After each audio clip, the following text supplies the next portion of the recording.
Good evening and welcome. My name is Nisi Chambers and I'm president of the League of Women Voters of Annapolis County. Our county league is sponsoring this mayoral candidate forum with the assistance of the county branch of the American Association of University Women as a public service to the citizens of Annapolis. The League of Women Voters is a nonpartisan organization whose purpose is to promote the informed and active participation of citizens in government. As an organization, the League does not support or oppose political candidates or parties, ever. League candidate forums follow strict guidelines to ensure that all candidates are treated equitably and to provide voters with candidates' answers on a diverse range of topics. Our moderator will explain the forum procedures for our candidates. Ground rules for the audience are listed on the back of your program. Pre-warned repeating. Please silence all cell phones.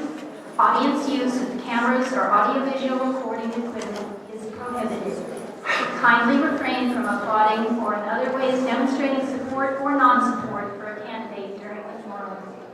Please also take a moment to read the instructions regarding questions from the audience and raise your hand if you need a question card or have one to be collected.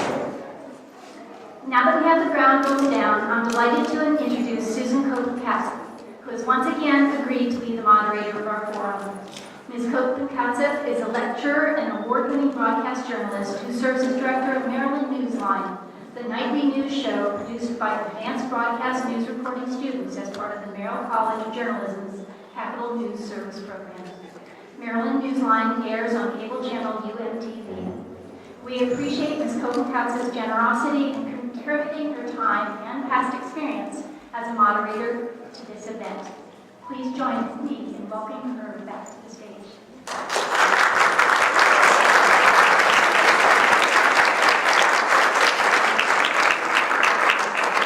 Good evening.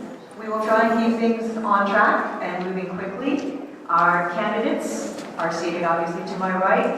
We have folks in front who will help in making certain that we stay on time with the limits.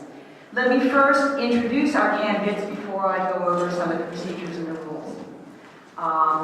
We will start with our Republicans. Mike Panelides, who is second to my right, is an Annapolis native.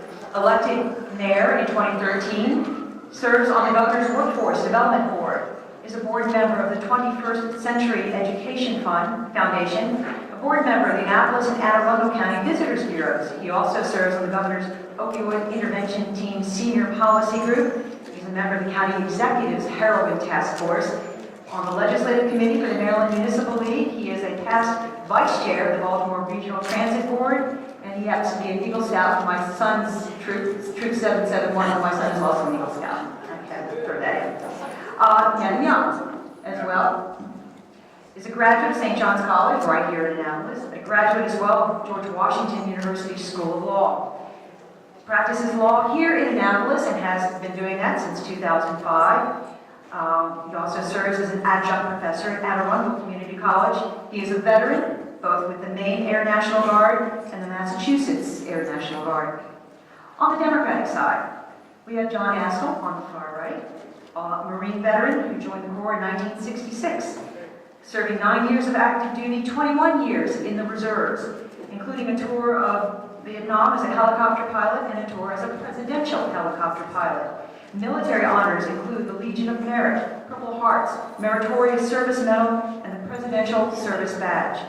John has been a member of the Maryland House of Delegates from District 30. He is currently in the State Senate, where he serves as the Vice Chair of the Finance Committee and Chair of the Anne Arundel County Senate Delegation. And Gavin Buckley, who is here in Annapolis, which I understand was a port of call for you on a bit of a trip around the part of the world anyway.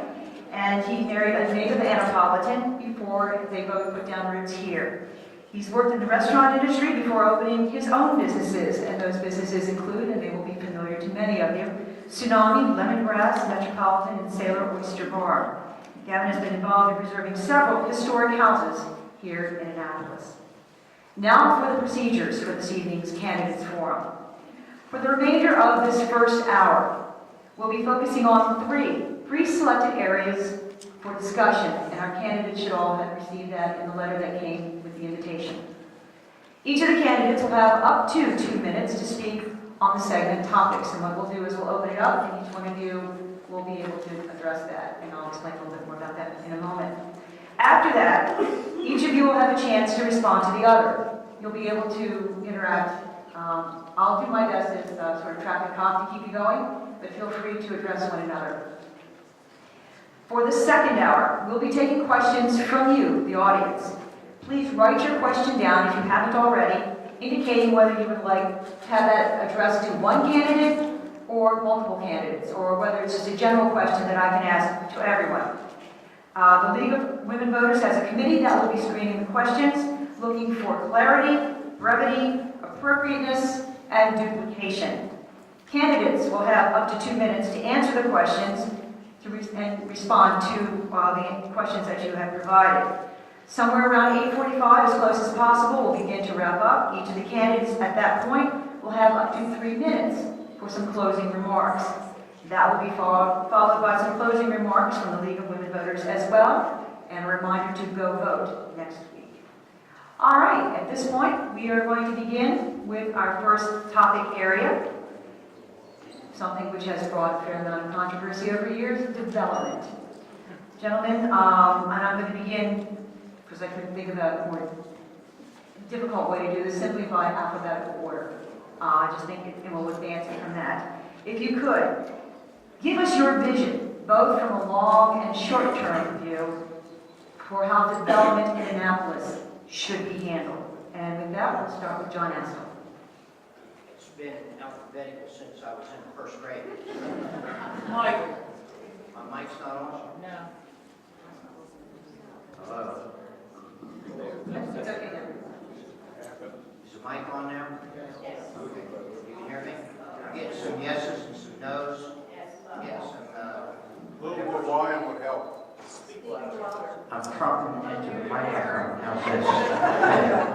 Wow. Okay, guys, you gotta really eat the mic. Development is one of the really critical issues. You know, I've lived here for a long time, not as long as some, but more than others. My wife and I bought our house here in 1971. We raised 2 boys to adulthood in downtown Annapolis. And we've seen a lot of changes in our community. Not all of them good. And certainly, people love this community and they want to come here and live. And so development has become part of that. To bring them here, to create the tax base, to do the things that we think we need in our community, we've had to do that. But unfortunately, in my opinion, the rules that regard development have not clearly written. Now, right now, we have 1 minute left.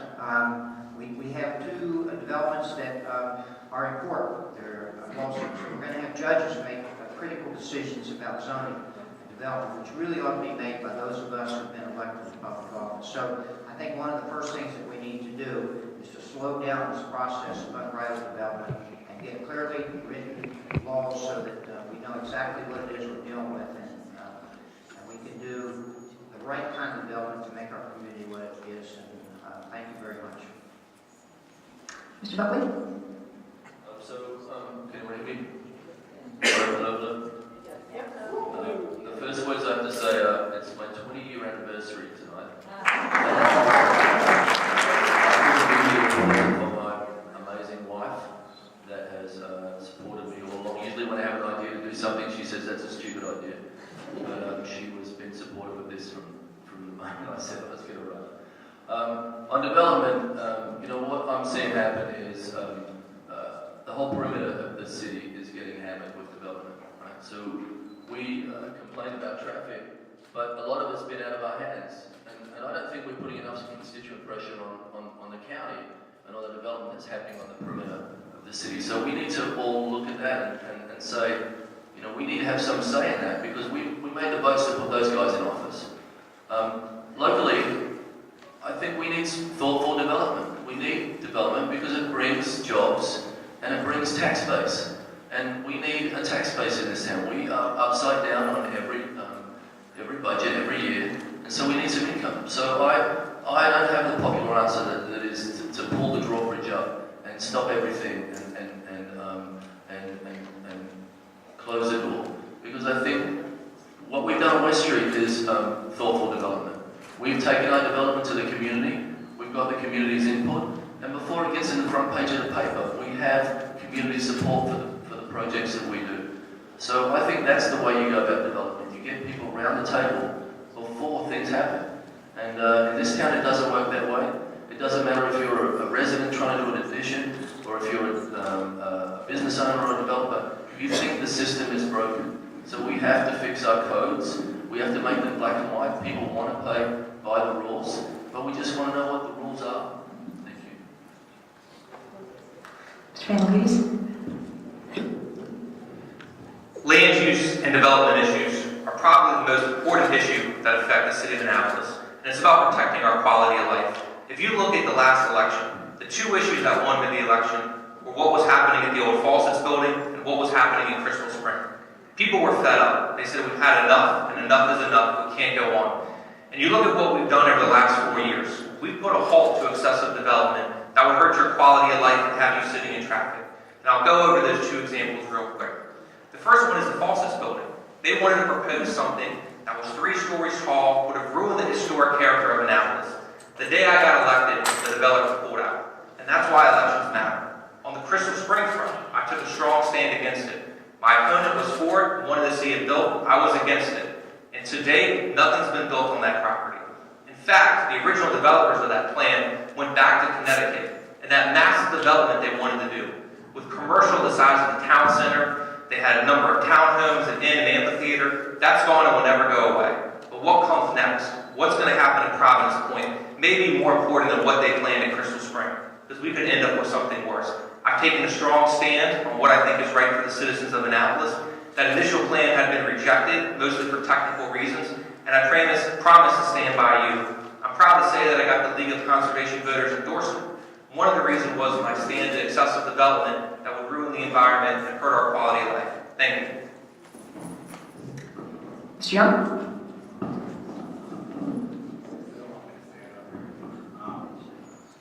I guess I don't really like to talk sitting down. All right. The two major development issues that we have right now are the Eastport Landing's proposed project and what used to be Crystal Springs and is now called Providence Point. My position on the Providence Point plan is this.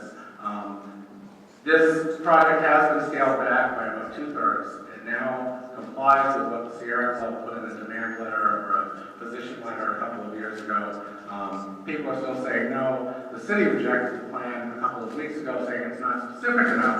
But what you might notice is they didn't say it because it was too big.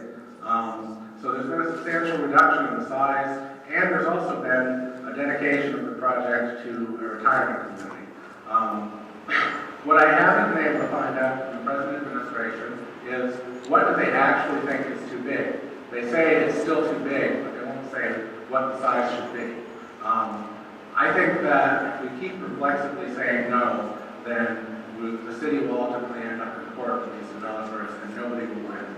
It's time to sit down with the people who own that property and work something out that will allow us to create jobs for the foreign boards in the city that are right next door to that property, that will allow us to have a retirement community there where most of the people don't need to drive very much hours, where they don't have children in school, where they will spend money in the community, and where it will be a nice place to live. Remember when you came to Annapolis, if you came here from somewhere else, you wanted a nice place to live. You don't just get in the treehouse and pull off the road.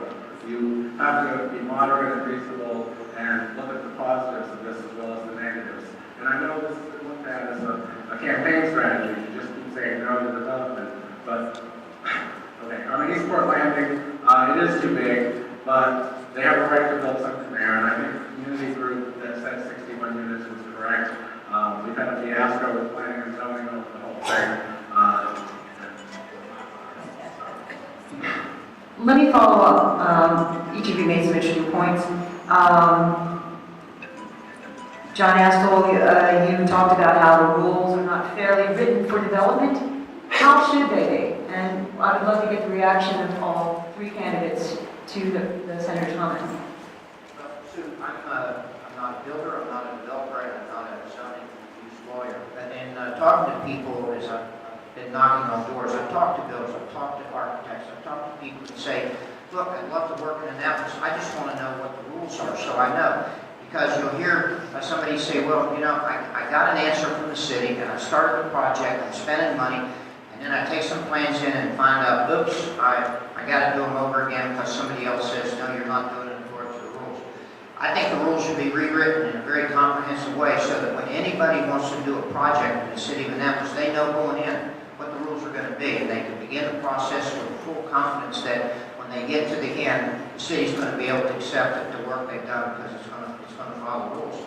Find experts and lawyers that know how to redo those things, but I think it's critical that we do that because if we don't, we're going to continue to have the kinds of issues that we have before us now with the project in Eastport, Crystal Springs, Providence Point, and ultimately the judges are going to be making land use decisions, which I said earlier, decisions that we as elected office holders should be making. Someone like to respond?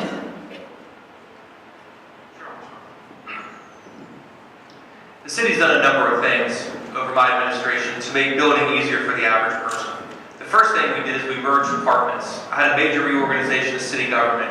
We made it easier to get a permit. So if you're a small person that lives in a home and you want to replace a window, you used to have to get a permit for that. I introduced legislation that said anything under $500, you didn't have to help the average person. But what we're talking about, the rules not being clear, we're only talking about massive developments. And I think we have to understand the history of it. The zoning rules and laws are very clear when it comes to what you can do by right. Say you're allowed to do one house per acre, and you have 10 acres. You can build 10 houses. What the Eastport Shopping Center and Crystal Spring are, these are special exceptions or planned unit developments. They're things that are outside of the zoning code. They're asking for more than you're legally allowed to have. So everything's a negotiation, and I think we should be tough negotiators and not just roll over. So is the process hard? Is it cumbersome? Absolutely. And I think that's one of the ways we can stop from overdevelopment. There are ways we can work together to make the process easier for the small person building. And I've been working with people in the development community to do that, and I'll continue to do so. I think we have to take the subjectivity out of it. So we have city officials who are afraid to make decisions. They're afraid to make decisions because of what they believe are political ramifications. So when we make those rules clear, when we make it black and white, and a lot of things about things we don't like can be solved easily. Our council says some of these things are out of their control. Well, it's completely in control of the council. If you don't like the density of a project or some density of the zoning, change the zoning. It's that simple. Just make that stuff happen. So we have to empower the people who work in the city. They're trained experts at what they do. We have to let them make decisions, and I don't think they do that now. An example of the code problems we have is the Eastport Landing project, which I mentioned earlier, where for 2 or 3 years, this developer proceeded, and I understand that the developer has also a responsibility to know what they're doing.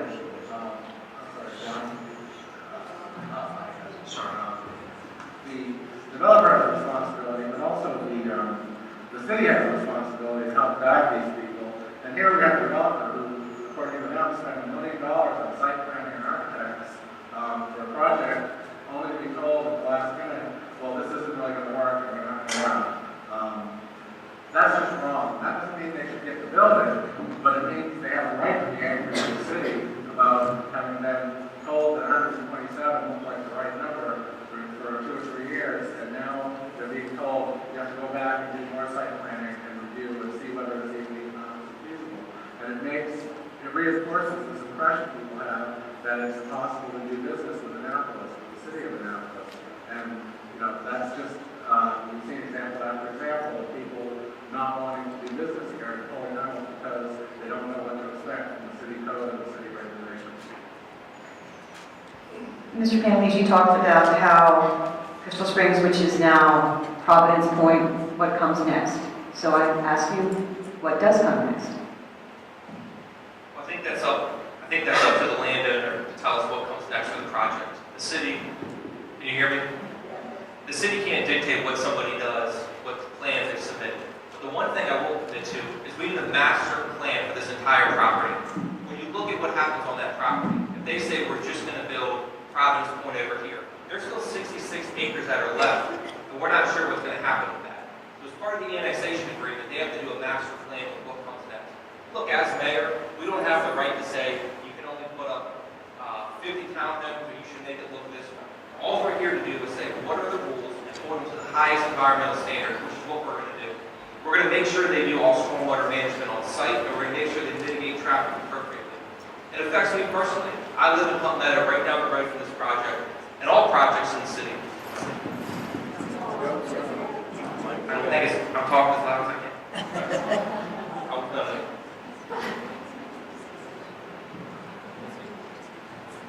Try to work live. Sounds much. Want to use one of the other mics? I was Okay. Which brings to mind some of the pressures put on the infrastructure with these larger developments. It doesn't take much on Forest Drive for a tree to go down and traffic to be backed up for hours and hours on end. So I guess the question is how to deal with development and handle the infrastructure that clearly can't handle what's there now. It's open to anyone. I'll take a stab at that. You know, I had trouble getting here tonight coming from downtown because of the traffic. I think it doesn't matter where you are in the city, it's traffic is become overwhelming. But it's my understanding as we look at some of these projects, traffic has to be one of the issues that's considered as we look at the plans to make sure that you talk about the density, that's fine, but we also have to talk about the traffic and how these projects are going to affect intersections. I don't know if we're looking at the intersections now, the failure of intersections. Forest Drive, in my mind, rush hour is completely failed.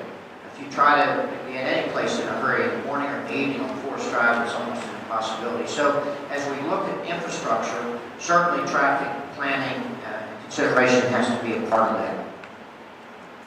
Anyone else care to address that?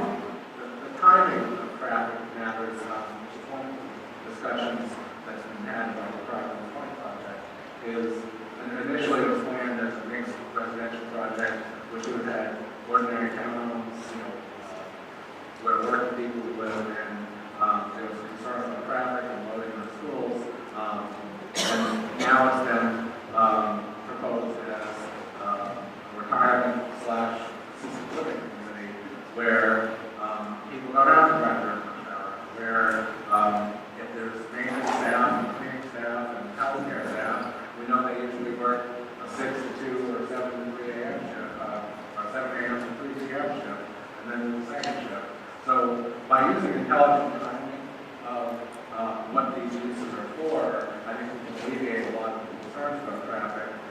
We can also alleviate downtown traffic concerns by addressing our parking issues, especially by letting people know what spaces are available in what garages, which we can do by digital technology now, so they don't just know about what places to park. So right now, everybody just drives around looking for parking. But we live in here in 2017, not 1917. So we need to get some advances pushed through on that. Mr. Family, so Mr. Buckley, go ahead. So I think we can be putting some pressure on developers to help us with some of this infrastructure. So I think on Forest Drive, the development should happen with very wide shoulders.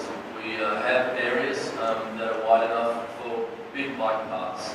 Those big bike paths could be designed to actually carry an emergency vehicle. Because when Forest Drive backs up, you know everywhere else is backed up as well. It's not just Forest Drive. When the Bay Bridge backs up, we deal with it on Forest Drive. So putting some pressure on the developers to help us with infrastructure should be a priority. I look at Eastport Landing and I say, there's an opportunity there to have that developer create some kind of parking where we can shuttle in to the peninsula. And that would be a great way to get people out of their cars. We've got to be getting people out of their cars. We've got to be investing in public transport. We don't have control of some of these roads. It's not like Forest Drive. It's a county road. We don't get to dictate exactly how that is expanded.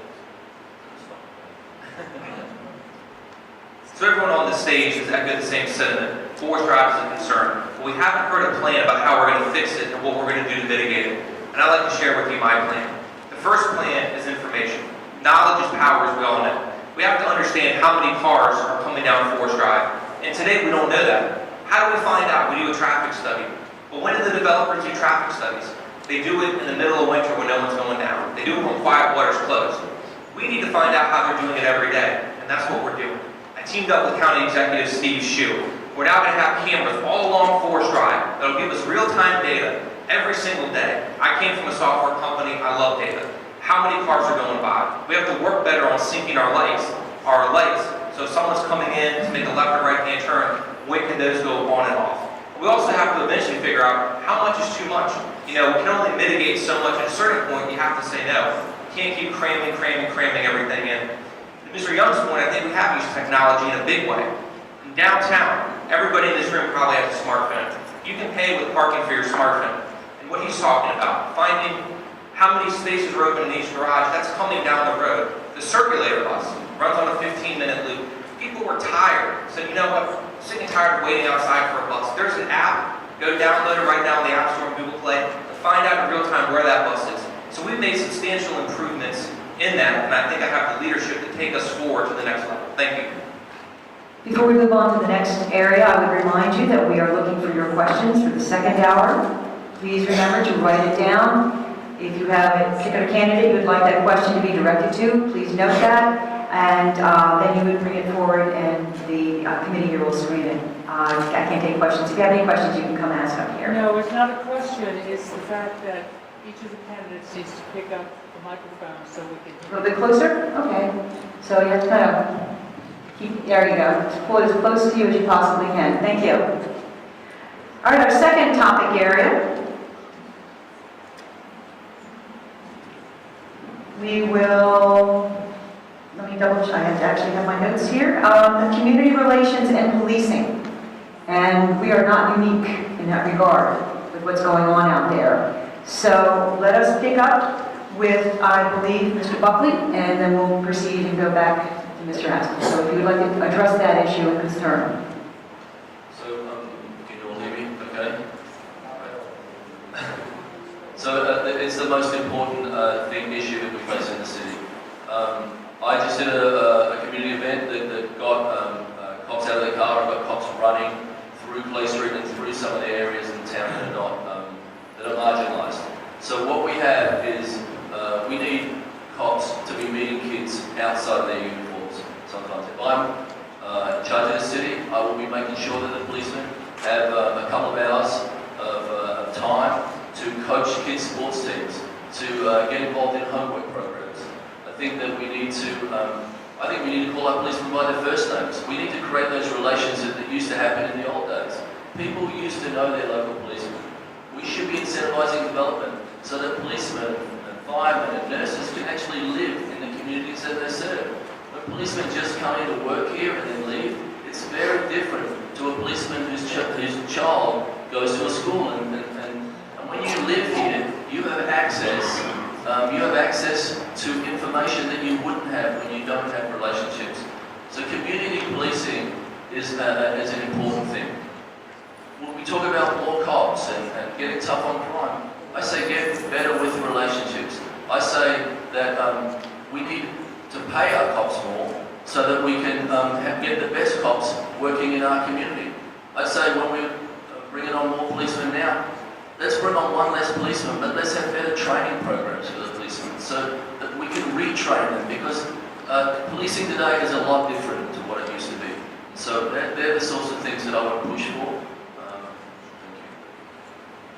Thank you. Louise? Race relations in the police department, as you said, has been an issue for a long time, and probably will in the future as well. It's part of the world we live in. My administration's done a number of things to reach out and build it. The first thing we did is we started our community relations program. We made a change in leadership with the police chief, and we've implemented 16 new community initiatives to build trust with the community. People are getting out of their cars for a minimum of 45 minutes every day talking with people, and that number can be higher and will be higher.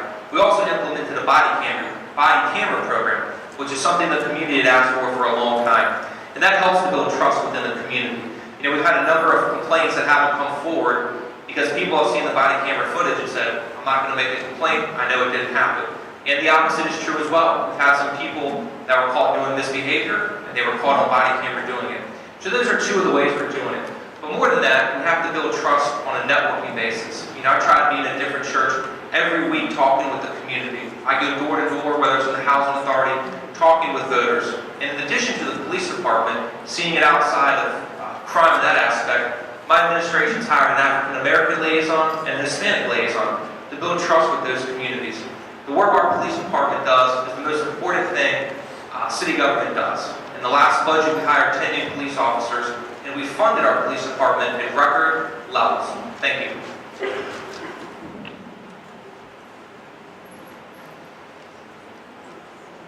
It's no secret that there really are two Annapolises. This is a term we hear quite often.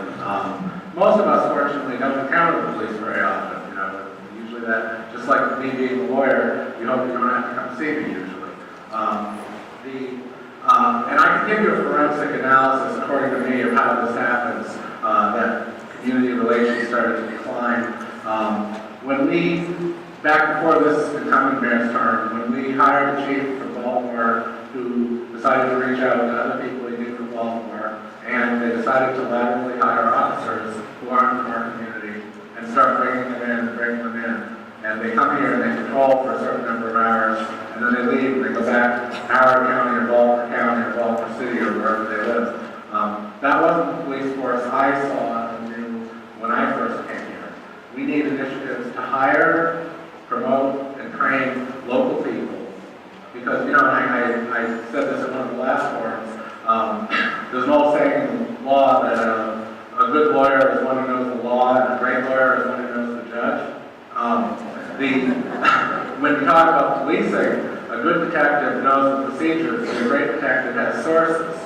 And I don't know how anyone thinks we're going to prevent crime and identify problems and focus on issues if we have a bunch of police officers who just see this as being where they work rather than where they live and where they know people and have connections and relationships. So it's not, I don't think that we need more police on the street. I think we need to focus on areas that are known to be trouble areas. We need to focus on community policing, and we need to focus on local recruitment, retention, and training. Thank you. Gentlemen? Okay, you know, a lot of people don't know this about my past, but I spent 6 years as a police officer in the city of Baltimore. While I wasn't working the street, I learned a lot about the police culture. And so I think some of those things can apply here. But let me tell you something I saw the other day and gives me some pause.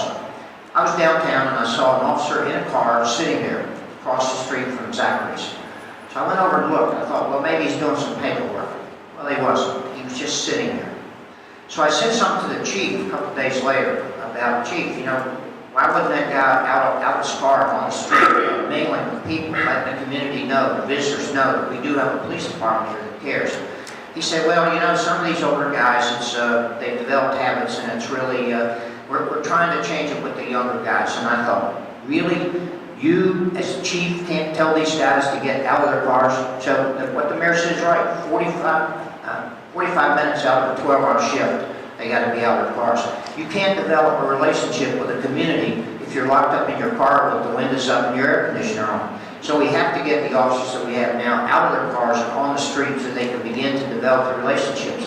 One of the ways police solve crimes in neighborhoods is that they have the sources. You heard them say they develop those sources by meeting with people, developing relationships, and out of that comes the ability to solve crimes in the communities that they're supposed to protect.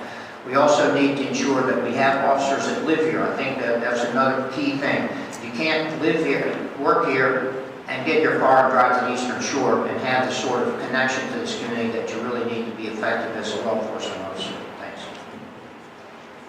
You've mentioned that, a couple of you, that the city needs to do more to encourage officers to actually live in the community. So my question back to you is, how do you go about doing that? Incentivize development. So developments there can be bonuses for development projects that provide housing for police officers, nurses, firemen, people living in the community. That can be put onto the developer. The one thing I want to talk about, the most important thing, and it's the moral imperative that we have to deal with, is it's about our kids. And so we're not getting into the the schools, and we have a situation that could happen in our schools, in our public school system now, where it reflects the prison system. We have Latino gangs, we have African American gangs, and we see white supremacy happening. We have to intersect children before things are too late. We are defunding rec centres in these communities. We need to refund those rec centres in those communities. We've taken sports out of the middle schools, and that used to be the thing that keeps our kids occupied. And then when kids are playing on the street and they have nothing to do and we have problems, and we scratch our heads, well, it's because we didn't keep our kids busy. So the kids are the most important thing. To add to what Gavin said, there was, during the very bottom of the housing market, Anne Arundel County had a program there was a low-interest loan program to help with down payments for people below a certain income to buy a house. You could have a similar program for public servants who have an income below a certain level. There's a loan that gets paid back. There's interest on it, but the principal doesn't get paid back until they either retire or they leave, or they have to do, or they move on, or whatever it is, or until a certain time passes. So that's another creative solution to try to incentivize officers who are already working in Annapolis to maybe decide to relocate here. Mr. Etzel, you also mentioned that in your remarks. Do you have any ideas about incentives to get officers to stay in the community? Well, I think you do. Let me tell you, one of the things that people don't often realize about police officers is that it's expensive to recruit and train a police officer.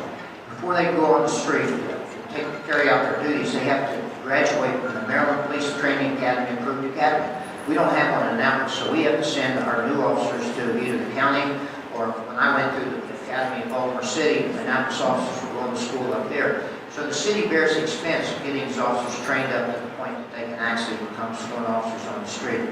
Well, then you want to keep them, because what happens is oftentimes if your incentives are not good enough, they'll take the experience they gain and they'll go to another department someplace else in the state where they get more money and better benefits. And so I think that's something that we need to very carefully take a look at.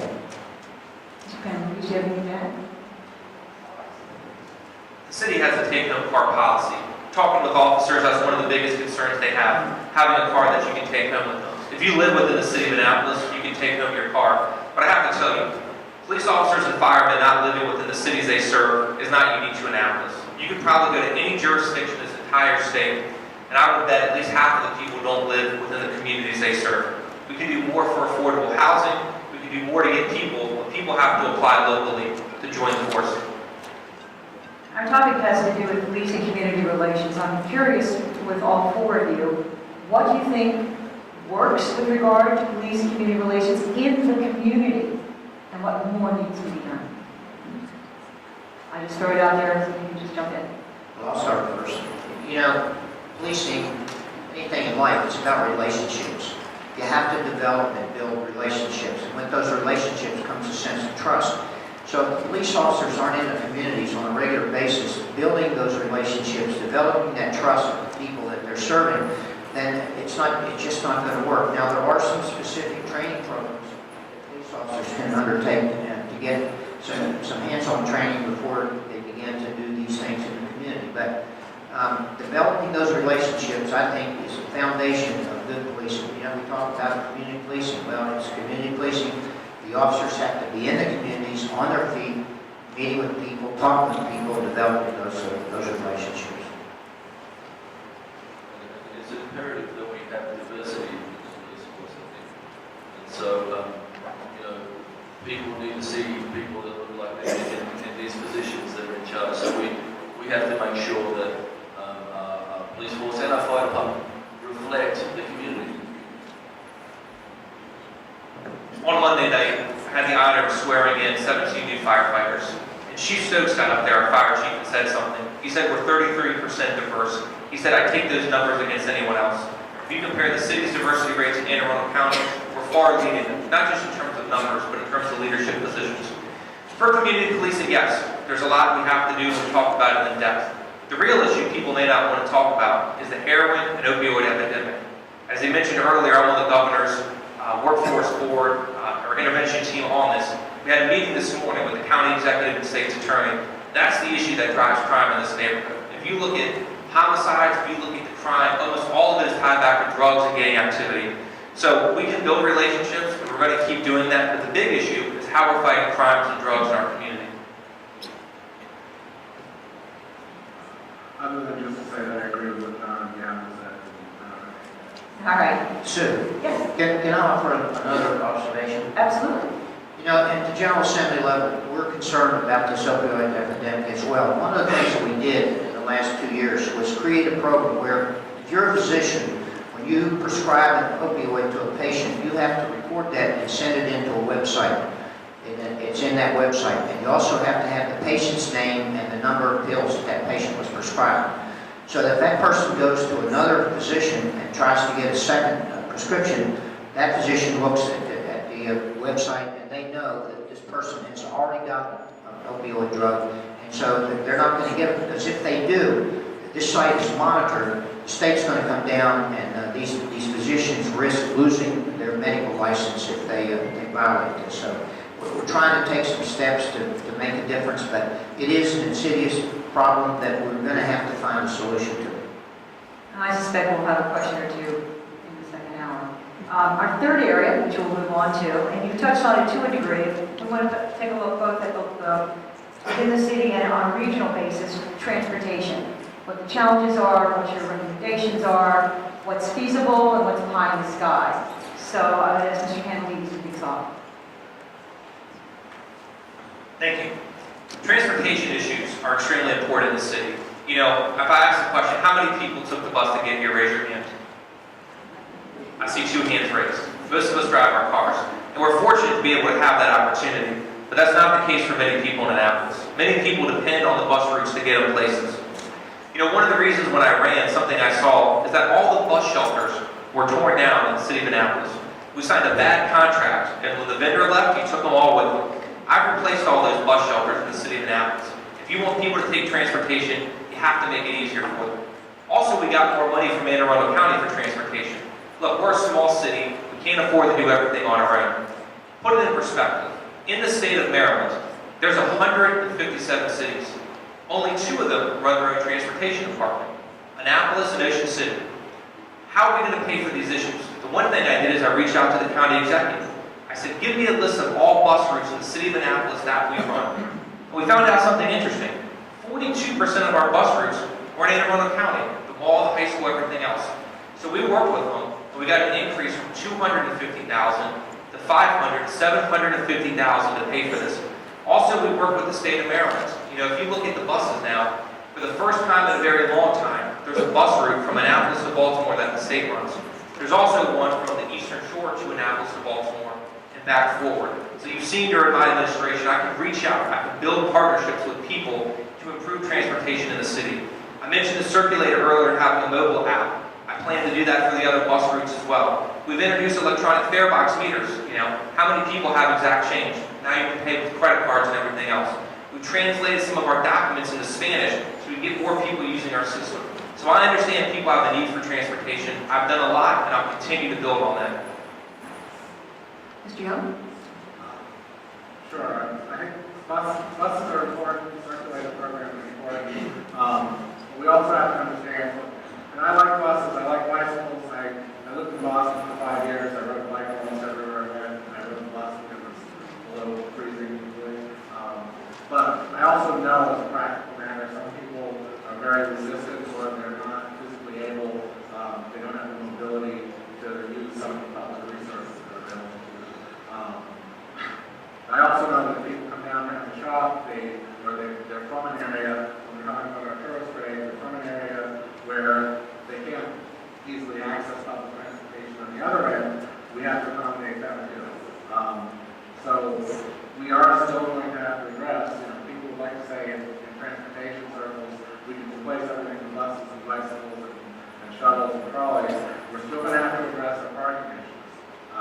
We still have to address parking and traffic downtown if we want to increase the tourist trade downtown, which is really, to be frank, at least indirectly, it is really the major economic engine for the city right now. So yes to having public transportation work longer hours and work better, but we also have to address parking.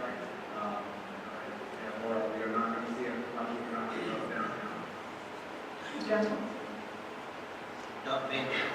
Okay.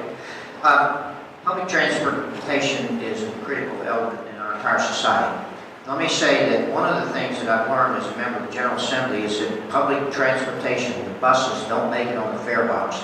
And so you're always going to have to find a way to subsidize that transportation to make sure it works. Now here in the city, we're a little bit limited in our ability to do that. But if you want to talk about jobs, and there's a direct relationship between public transportation and jobs. If you live over in some of those projects off of Forest Drive, and you have a job downtown, if you don't have public transportation, you're not going to get to those jobs. So it's a critical element in trying to ensure that the people in our community are going to be able to hold jobs, they're going to be able to get jobs, and they're going to have the ability to get to those jobs. The Maryland Transit Administration, I will tell you, the bus from Baltimore through the community college to the city of Annapolis has been going on for a long time. Long before this administration or the last administration or the administration before that. It's an ongoing effort that I've supported as a member of the General Assembly. So with that, I'll pass it on to Gavin. So we need to destigmatize public transport, and so a lot of people feel it's beneath them, but we need to make it more relevant, a bit sexier. I have some local transportation ideas. One is called the Crosstown Flyer, one is called the East-West Flyer. They're open-air trolleys. They get people out of their cars at the top of Main Street, not at the bottom of Main Street. We have a lot of parking in this city, it's just not on the water. And everybody comes to Annapolis and tries to park on the water, and when they can't get a parking space on the water, they circle around and cause gridlock on the Eastport Bridge, they cause gridlock at Gate 1. So we need to be getting people out of their cars as soon as possible. We also, this flyer idea that I have also, to make them fly, you have to give them dedicated trolley lanes on a percentage of the route, or you can make those dedicated trolley lanes just dedicated to bikes and trolleys. Now, how many of you came here tonight on a bike? I just want to say that. We need to be connecting our bike routes. Because that's the way to get to a job. You should be able to get on a bike and ride to the mall. We should extend our bike path on the Poplar Trail all the way to the mall, and then figure a way to circle around to the Parole Town Centre. People should be able to get on their bikes and ride safely to the community college. When you connect these things properly, when you do these things properly for your city, they're not only a way to move around town, a way to stop us burning fossil fuels, get us out of our cars, but they're also a thing that increases the value of our properties, and they become an amenity for the city, so we should make them a priority.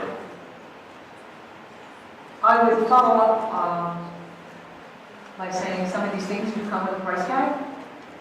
As has already been pointed out, the buses generally don't pay for themselves at the fare box. So then I throw it back to all of you. How do you go about raising the money to get these things done? Well, Steve Shue wants to give us some of that project open space money, so I know he's dying to give it back to us, so we can pay with some bike routes with that. We could also, so that's what I'm joking about that, but we definitely can do that. It's a question of how do you pay for these projects. I think the plans which you present provide solutions, but in order to do that, you need the funds to get it done. So just for the two things, so bike routes, I think we can get funds like that. We can get federal transportation funds for the trolley that are available to us. We do not seek out all the grants that are out there. If I'm mayor, I'll have a team of grant writers that make sure no grant gets unturned. So we can find money to buy local transportation routes like the Crosstown Flyer and the East-West Flyer. And then the way we don't put a city employee in that, we run that as a concession. So we let somebody run the concession of the trolley for 2 years. You could make, and it works on a tip system. So the tip system is a tube that goes through the trolley, and like when you go to the bank, you can open up a little piece of that tube, you can put $1 in, and the dollar flies to the front of the trolley, and the kids ask their dad for another $1. So it works on a tip system. You can make $50 to $500 on a good weekend. So it would make a small business for somebody. So that's the way I would play for those two small ideas. One thing we could do is we could set up a toll booth on Forest Drive.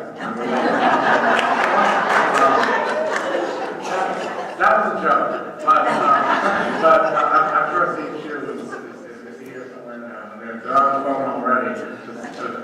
But that was also a joke around a philosophical inquiry that we should engage in. I'm going to ask a question like buses and bikes. How many of you came here on a public roadway today? A public roadway. On a public roadway. And on that trip, how many of you paid a toll to use that public roadway that you used tonight? Okay, when we start saying that every government service should pay for itself, we say, oh, well, how are these buses going to pay for themselves? How are these bike paths going to pay for themselves? Well, sometimes we hear, well, that bridge should pay for itself, like we have the Bay Bridge, you know, and we mentioned this, the mayor and I were at the Capitol Editorial Board today, and we were talking about this, and I said, you know, I've never understood why they tell you you've got to pay a toll to use the Bay Bridge, when it's just as much a public roadway and a public amenity that we pay, or should be paid for out of tax revenues as the rest of our roads. I've never understood it. I've never said or seen why, because something in particular is expensive, even though it's useful to a large number of populace, why they say, well, they should pay, the bus people should pay, the train people should pay, but the drivers shouldn't pay. Why? Because it's democracy, the drivers outnumber the bus riders and train riders. That's not necessarily the best public policy, even if it's the most popular approach. So let's think about what we can do to help out everyone without necessarily saying, because I don't use it, it should pay for itself instead of being paid for in the public. Let me address the issue of tolls. You know, there are some places in Maryland, there's some roadways that have a toll associated. The east-west thing in Montgomery County, the Bay Bridge, 95 as you go from Baltimore north, those are toll roads. The reason is that they were built by the Maryland Transportation Authority. And the Transportation Authority sold bonds to get the money to do that. It didn't come out of the Transportation Trust Fund, which is where the money to do other roadway projects comes from. The Transportation Trust Fund is funded by the gasoline tax. And so that's the money that goes to provide for the maintenance and the building of those other public roads.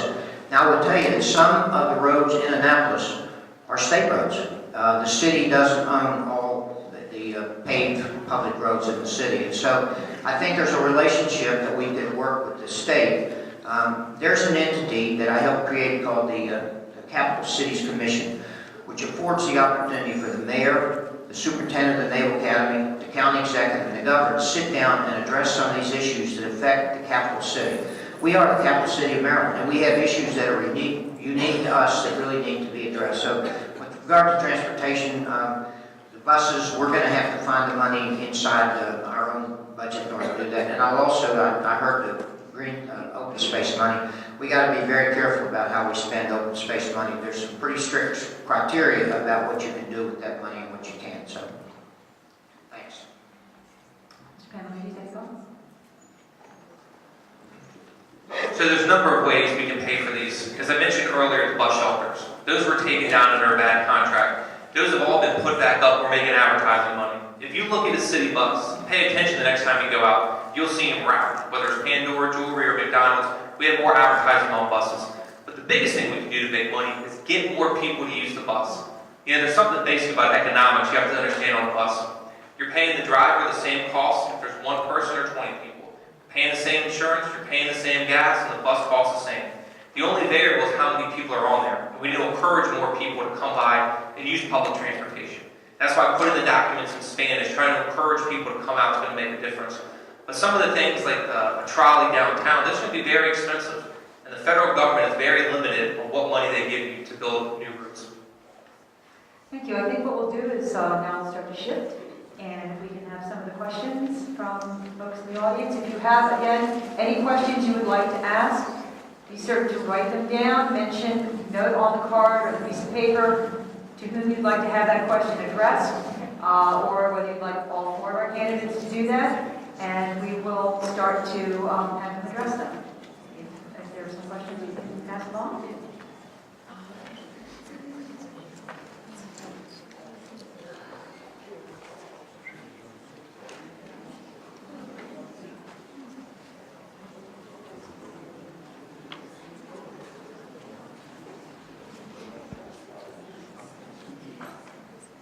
All right, this is for for all. Has to do with infrastructure improvement. Besides addressing traffic woes, what other infrastructure improvement is your top priority? Great. Let's start off on this one if we could. Infrastructure has been one of the bedrocks of my administration. If you look at roads and sidewalks, we've invested more money than ever before. You know, this is an old city. We've got 300 years of history and culture. That also means we have 300 years of broken pipes and infrastructure on the road. If you look at what we've done, we've taken under the most ambitious public infrastructure project during my 10-year span. Number one, we started and we're almost completed the construction of the Annapolis water treatment plant. It was built in 1929. It was basically held together in certain parts with duct tape. That was a $40 million project. We've also rebuilt the bulkhead downtown. All the concrete around Eagle Island. I was shocked when I came in to look at it at low tide. The concrete was gone. You can just see metal rebar sitting there. We rebuilt that bulkhead downtown. And not only did we rebuild it on schedule and $1 million under budget. Next year we're starting off in February the reconstruction of Main Street. We're not just redoing Main Street, we're going to hook it up for high capacity water flow so people can use the second stories of their homes. We're also going to take a look at the Hillman Garage in the next 5 years. We laid out a plan. We have to do the bulkhead first, Main Street, then the Hillman Garage. In addition to that, I can go back and give all the numbers about the increased money we put in the road and sidewalks. Now I know going around downtown, I was in Ward 1 the other day, and the first thing I said knocking on the door is, look at my sidewalk. And I said, yes, I understand. I'm not going to guarantee I'll get it done next year, but I guarantee you we will get it done. So we put more money in it and we'll continue to do so. Anyone else care to address it? I think definitely the number one infrastructure project we need is the one that will stop the city from flooding every 2 or 3 weeks. If we're underwater, we can't really enjoy our infrastructure much. There's also been proposals, which I think are meritorious proposals, to start to create, once we can address our parking woes, to start to create some green space at the city dock. And then there's the Hillman Garage, which I'm told the engineers say is pretty much near the end of its life. I don't know if that means it falls down on you while you're on the second floor, but engineers will say something's at the end of its life, and then they'll tell you it'll last another 50 years too. So, kind of like economists and politicians. But we need to do something about the Hillman Garage and to stop the flooding downtown first and foremost. I think the mayor touched on one of the issues that I think is really important. That's the water infrastructure on Main Street. But that water delivery system goes a lot beyond Main Street.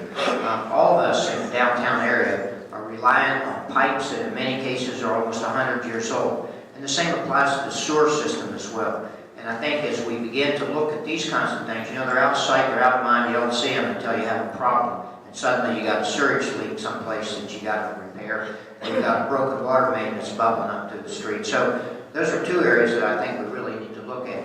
Now the mayor mentioned the high pressure lines in Main Street. A couple years ago in another administration, I tried to do a project because I wanted to see an increase in density and population downtown. So I came to the city with a plan that we were going to create a low interest revolving loan that these business owners could access, and then to do the sprinkling of their buildings so that the upper floors would have sprinkler systems. And so this fund would come out of the state, but I couldn't get the city to take any interest in it, so eventually it fell apart. But as we look at infrastructure, there's some other things that we need to take into consideration as well. So you only have to look at Houston and Florida and what just happened to realize how close we are to a disaster. So I think that obviously the number one thing is what do we do about flooding, and I think we're not thinking big enough. I think we should have a contest, an international contest on what we can do to solve our problems. I think we need to look at the Netherlands and countries like that have been dealing with mass quantities of water and how they solve their problems. We blow up a few barriers and do a couple of things downtown, and I don't think that the program is broad enough because it doesn't look like we have the capacity to solve it through those solutions. I think we're not thinking big enough. I'm a big believer in community space or public space. We need to build better parks and better green space. We don't have a blade of grass at City Dock. I don't think that should be just a big catchment area for stormwater that rolls right into Spark Creek. Sure. So on the issue, what Mr. Axel was talking about, in regards to utilizing the upper story, the city of Annapolis actually applied for a grant. It was something that they had done in Cumberland, exactly that. So next year I hope to be working with you, depending how the election works out, doing that on flooding. I wasn't a joke, but on flooding and sea level rise. You know, when I came into office, we had gone to the legislature and we asked them for $1 million to do an engineering study on how we're going to address this problem. I sat down with my department head and said, look, I grew up here. Flooding is all over the place, right? What are we doing to fix it? There was no plan. There was no vision. There was no leadership on it. I didn't get the money from the legislature. But what I did do is go to Governor Larry Hogan, who gave us $1 million to study. And we're implementing that plan right now to study it. I also went door to door, and we're applying for a $3 million federal grant to go forward on how we're going to fix this. We talked to business owners. I said, I need to hear from you. How is this affecting you on a day-to-day basis? Right? And to get back and put that information to the government. We have an almost award-winning Weather Together program on how we're addressing sea level rise and climate change. And we're partnering with the Naval Academy on that. So those are just 4 things I've done in 4 years as mayor. And I think this is an important issue. And I'd like to ask Senator Axel, if he's been in office for 30 years, if he could list us a number of things he's done to help fix the city of Annapolis. 30 years? I want to hear 30 things. You know what? I've done so many things that I can't even remember all of them. This is my community as well as yours, and as a member of the General Assembly, I felt the responsibility to do what I could to help my city. But oftentimes, I need the cooperation of the city in order to get some of those things done, and I've not always had that sort of cooperation with previous administrations. Moving on to the matter of affordable housing. And this again is open to anyone who would care to answer it.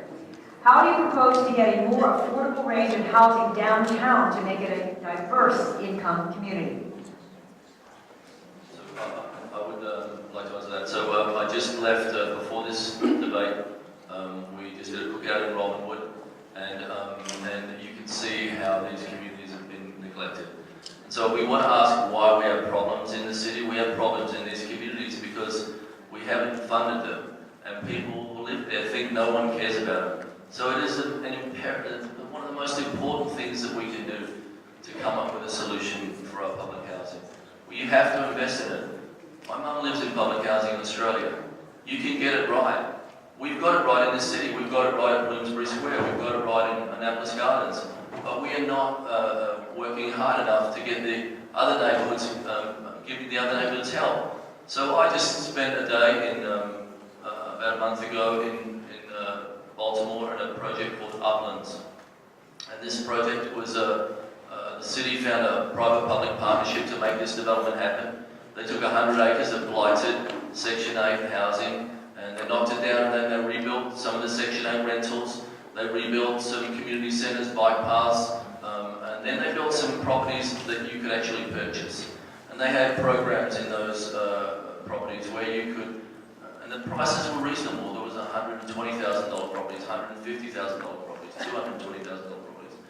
And in 5 years, they'd only had one person drop out of that program. If you look at what people are paying in some of them, we think that it's cheap to live in public housing. It's not cheap. I just did a cookout yesterday at Woodside. They're paying $1,700 a month to live there. That's bare the same price as you pay in any other community. So we have to think of ways to help people move up the chain. And it's not for everyone. I'm not saying home ownership's for everyone. But that program only had one person drop out in 5 years. There is an appetite. People want the American dream. So we need to be able to give it to them. Anybody else care to address? I'd like mention again that it says the specific question was, how do you propose to get a more affordable range of housing downtown to make it a more diverse income community? Well, one of the things that is often puzzles me about is people say, well, how do we make housing more affordable? But they never look at the other side of the equation, which is how do we get people to make more money? So to have more income. So the one thing in the long run that we can do is we can start focusing on education and recreational opportunities that will keep people out of trouble and will get them to the point where they're able to make more money than than it takes to live in some place that they can't afford. It's a catch-22 of the question because the city, as we've seen, is very resistant to development.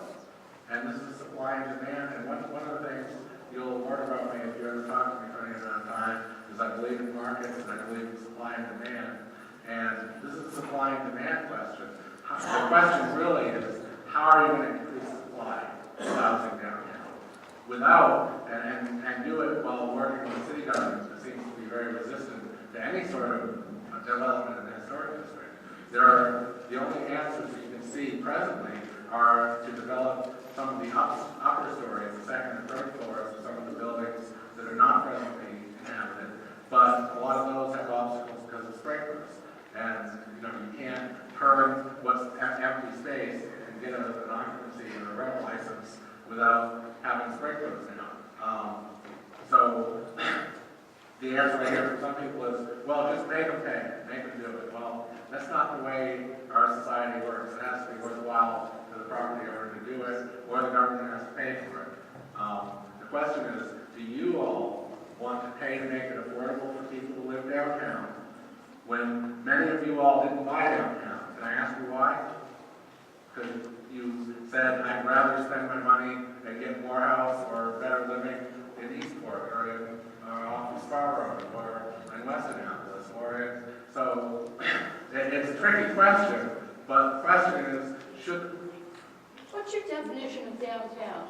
well, I'm defining downtown. Thank you. We're limiting our questions just to those up here.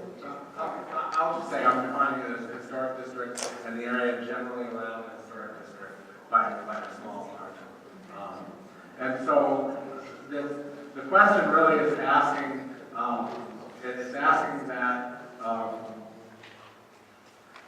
asking the candidates come up with a solution where nobody really wants to hear the answer. That somebody has to pay for it, or you have to make downtown a less desirable place to live.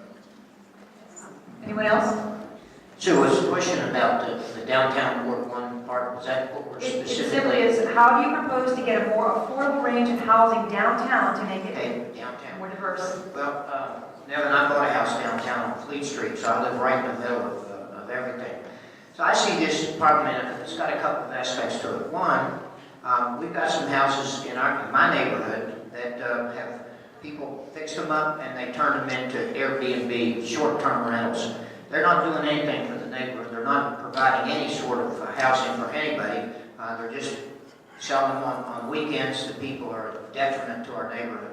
I've got 3 other houses that are abandoned, completely and totally abandoned. One of them, the city's taking the owner to court tomorrow on what's that thing now where you use the judge or whatever, I don't know. But the judge issued an order that this person couldn't live in this house.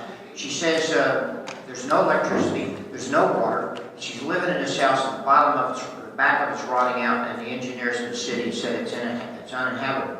So we're not willing to force people that have these kinds of properties into doing what's necessary to get them back up to so that somebody can live in it. There's another one across the street. Somebody finally bought the house. It's been vacant for about a year and a half. He got a stop work order because he's doing the work without permit. And now we discover he's coming at night and doing the work in the house at night with a stop work on the front. So I called the city, but those are the kinds of things. The city has to really take a careful look at these properties.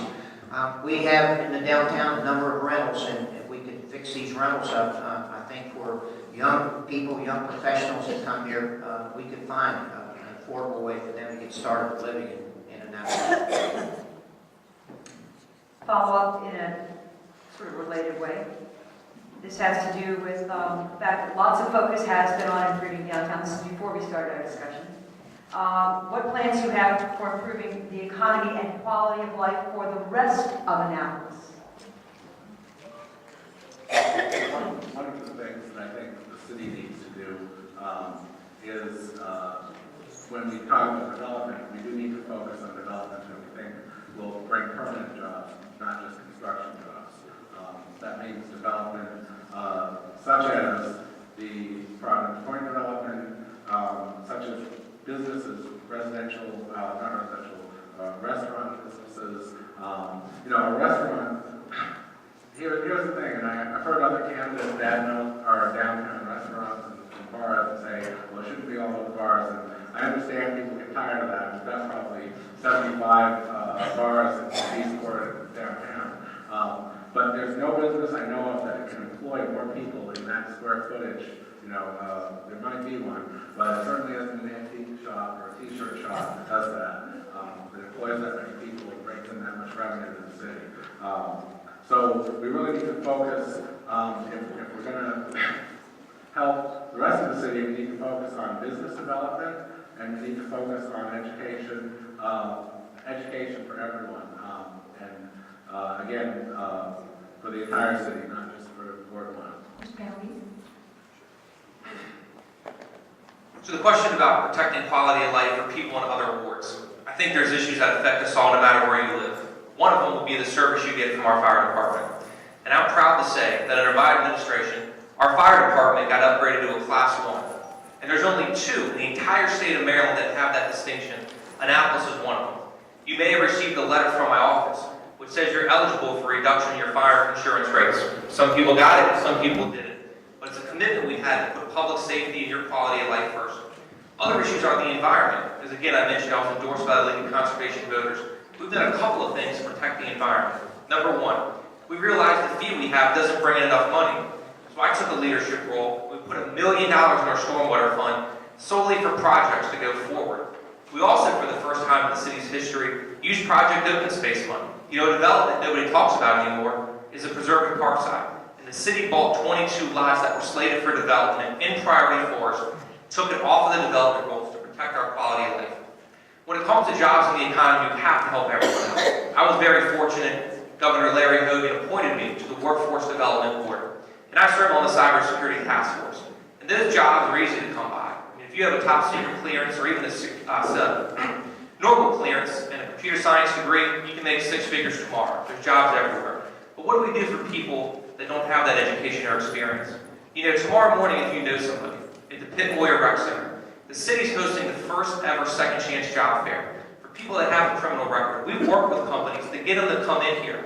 The city's offering some jobs in our public works department to give people a second chance. It's a program that existed about a decade ago. We've also hosted job fairs for Maryland Live, for the solar energy park we're building, and we've had a maritime summit. So we have a very diverse economy. And my job as mayor is to work and connect with people in industries and get there. So bringing jobs, protecting the environment, and making sure people have good public service is how I'm protecting quality of life. Anybody else wish to address that? So, the best solution to crime is a job. And now, on West Street, when we started, there wasn't a place that people thought was a great place to hang out. There was open drug markets, there was prostitution. We brought economic vitality to that street. Today there are less vacancies on West Street than there are on Main Street. And I asked the question, you know, what is wrong when the main artery of the state capital can't support what only seems to be just t-shirt shops and bars? And I said we have to start to reinvent our downtown. We have to start to think of new ideas to bring vitality to the city. When banks can't survive on Main Street, we have to ask a question, because banks are rich, right? So I can say firsthand that I've taken vacant buildings, rundown restaurants, and I've turned them around and I've created over 150 jobs. I have paid over $500,000 in combined taxes a year through businesses that weren't there when I started. I know how to make things happen. I know how to create economic vitality, and I know how to bring a new energy to the city. I think the question was really about the rest of Annapolis, and I think there are a couple of things that we need to take into consideration when we look at this. Housing is one. People don't have an adequate place to live, and that's not going to be a quality of life for them. The infrastructure we talked about. You know, parole has a great potential for the future. I don't know how many of you walked or driven through the neighborhoods of parole, but that neighborhood has some real future, and I think we need to work towards dealing with that.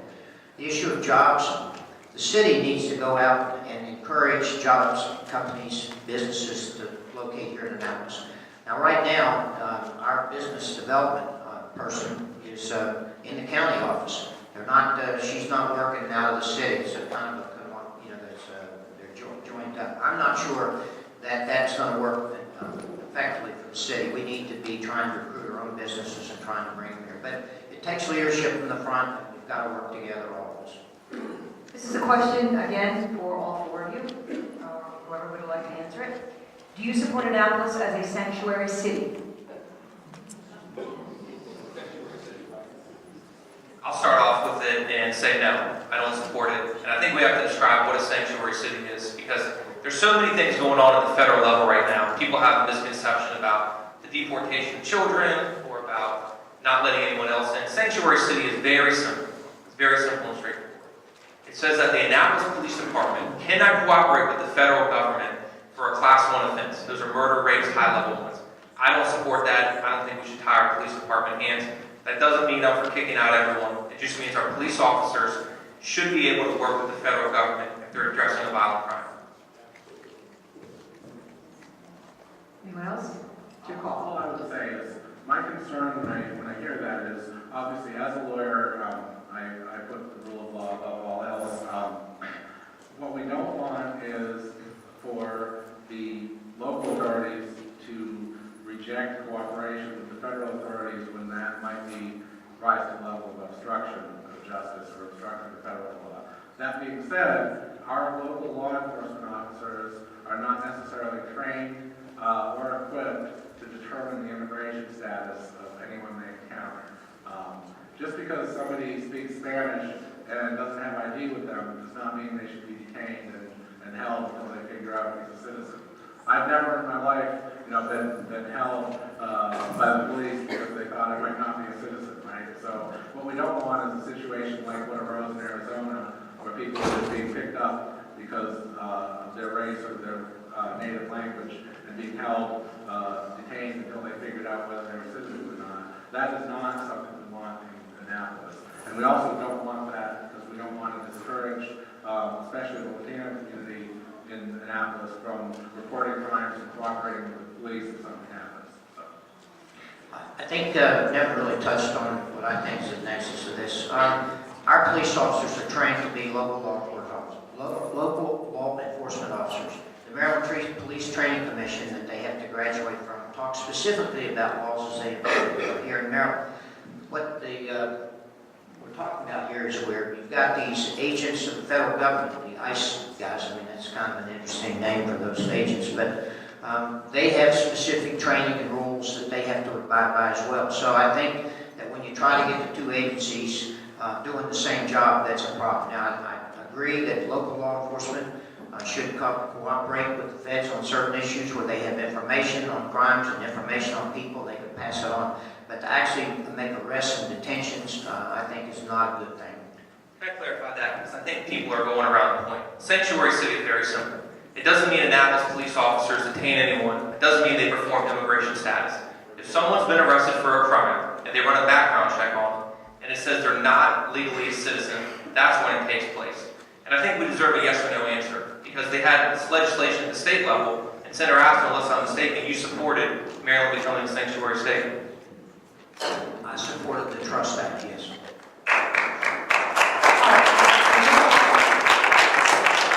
Again, this is another question.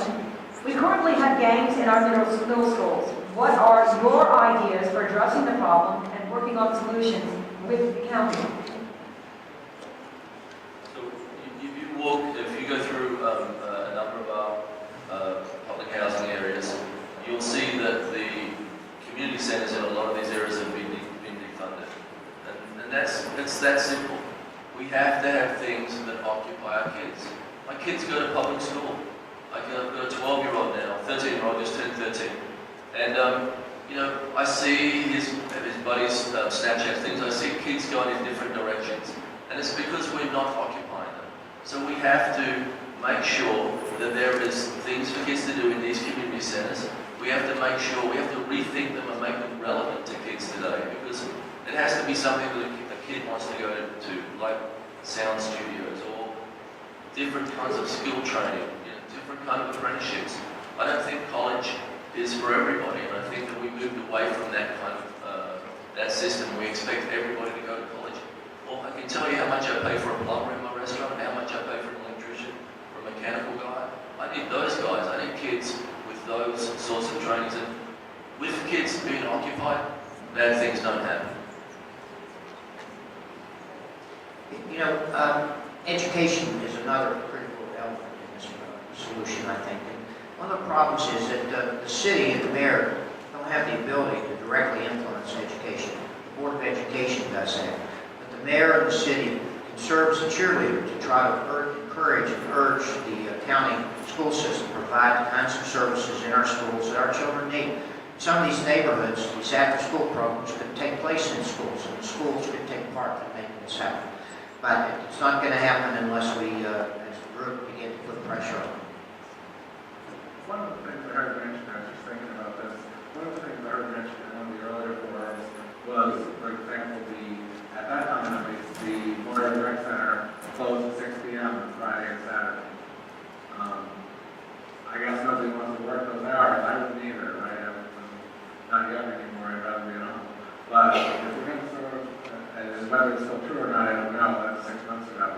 But if we're going to serve the community and try to keep young people out of trouble and do something, then we need to actually make opportunities available, recreational and vocational and educational opportunities available. We could expand on the summer jobs program that's already been started. There are federal programs, TRIO programs that try to divert youth that might be at risk.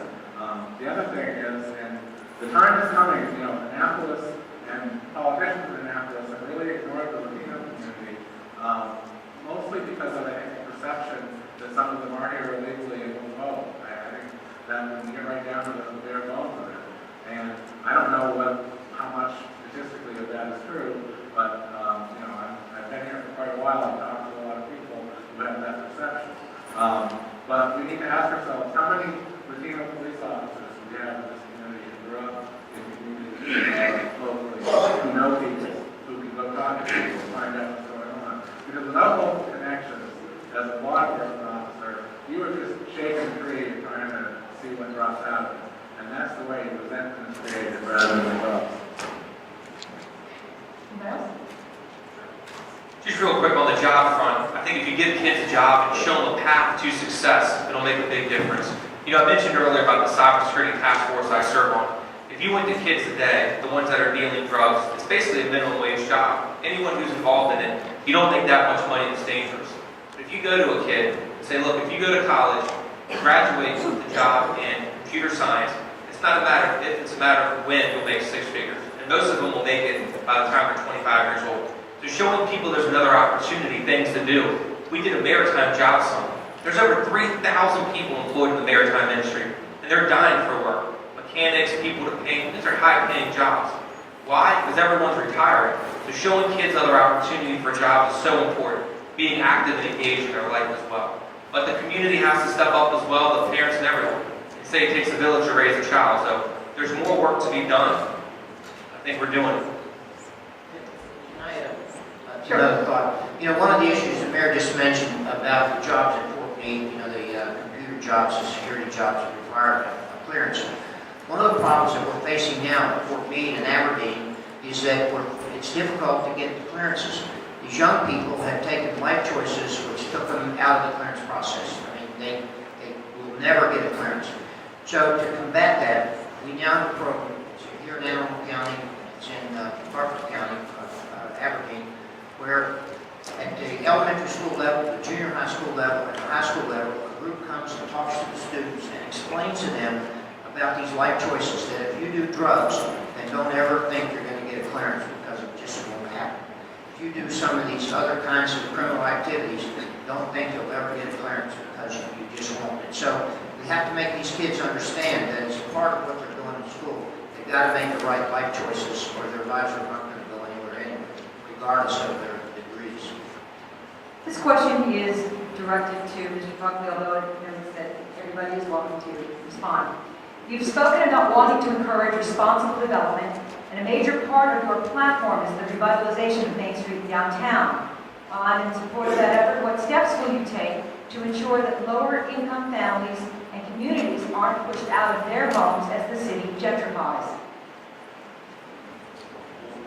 I speak about downtown, but I speak about the necessity of public housing. So I'm on the record saying we have to invest in it. So not just public housing, but mixed income housing. So we just sold the rec centre a little while ago. It's going to become $1 million condos, $10 million condos. I don't think that we should become a city of just $1 million houses. We have to have affordable housing for, like I said, teachers and policemen and firemen. And you can do that because you can incentivize development that way. There can be bonuses given to developers for doing things like that. We are not making it easy for developers to build things like studios. And studios are a good way for our kids to get into the market. I want my kid to be able to afford a house here.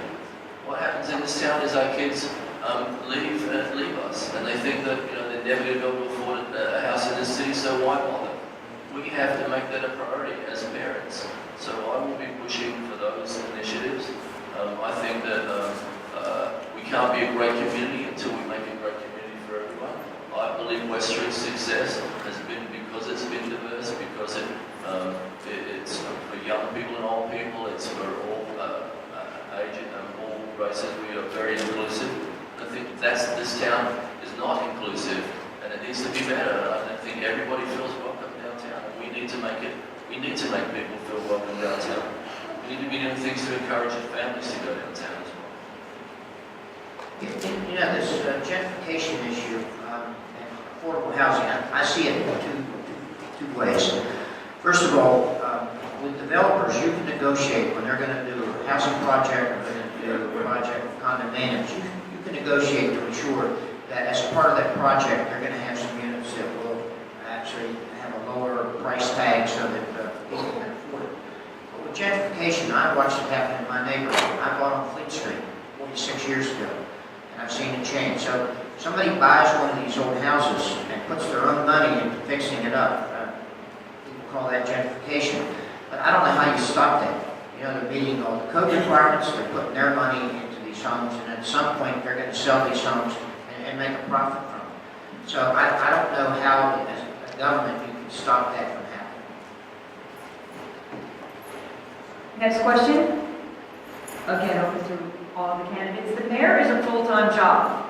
How will you commit to working the full-time mayor's position with your current job? I wouldn't. I don't think any of the candidates would not think for themselves. I would simply have to mind up my law practice and withdraw from everything else. I think I can skip it, but just say it is a full-time job, working 50, 60 hours a week every single week. I love it. It's a dream job, and a lot of hard work.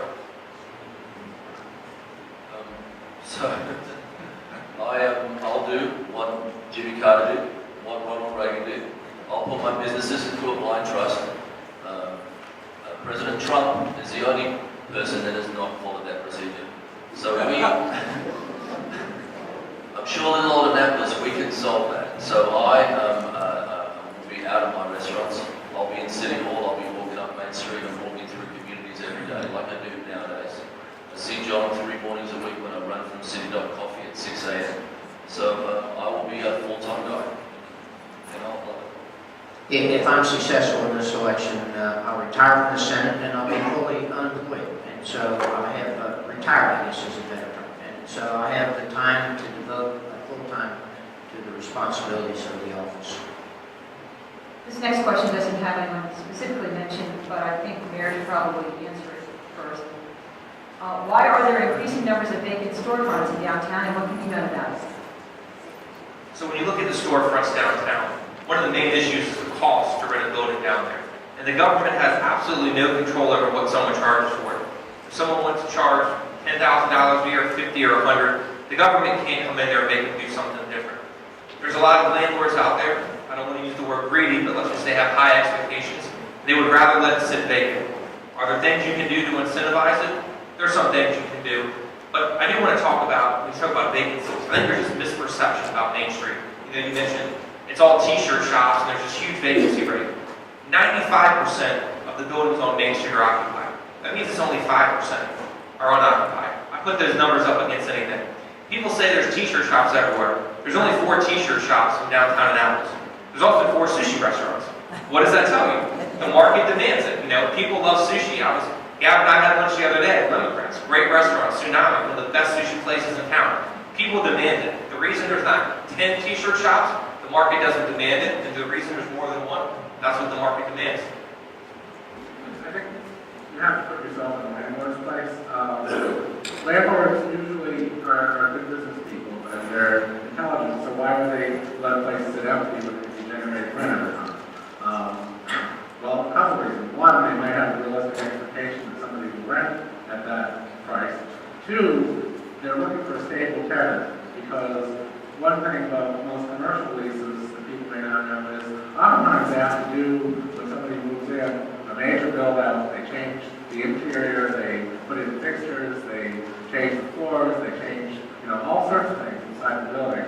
And if a tenant comes in and basically, and I will say ruins, in quotes, in scare quotes, your building for you, and 3 months later they pull up and go out of business and say this is a bad idea, we're down the road. You as a landlord now have a building that's been altered, you've lost out on your rents, you've lost out on the opportunity of getting a more stable, better tenant in the building.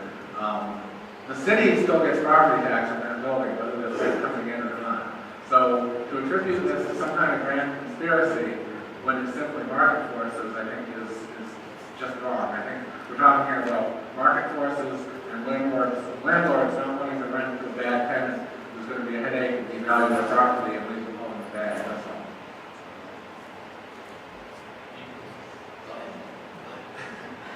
You have to grow your own, right? So what we have in our city is we have to move away from, I'm a preservationist. While we love this town, as its scale and its fabric, it has to be our #1 priority. But you can't just save the buildings and then cross your arms and say, oh, my work is done here. You have to make them viable, you have to make them relevant. We're not broadening the base of people that are attracted to the town. And there are towns around us that we can look at and say, what are they doing? What are their best practices? You go to Austin, Boulder, Charleston, Burlington, Asheville, you look at those cities and their shopping is great. And it's because their mayors, their leaders have gone out and they've found those businesses and they've brought them home. You should be the #1 economic development officer for your city when you're in charge. And we have a great thing to work with, but there is a lot of missed opportunity in this town. And if we were creating more of a demand, more people would come here. And it's really about making it younger, relevant to young people. I want our kids to stay here and start businesses. I want them to travel, but I want them to come home and set up shop in this town and affect the agenda. Well, I think Gavin's right.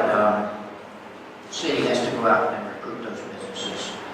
You've got to explain what we've got here. A lot of people aren't really familiar with Annapolis. And the city also, when you recruit these businesses, has to be willing to work with them through the permitting process. Talk to some businesses that have tried to set up here and find that they had a number of hoops they had to get through that made it really, really difficult. The word gets out. Annapolis is really not a business-friendly place, so we need to work on that.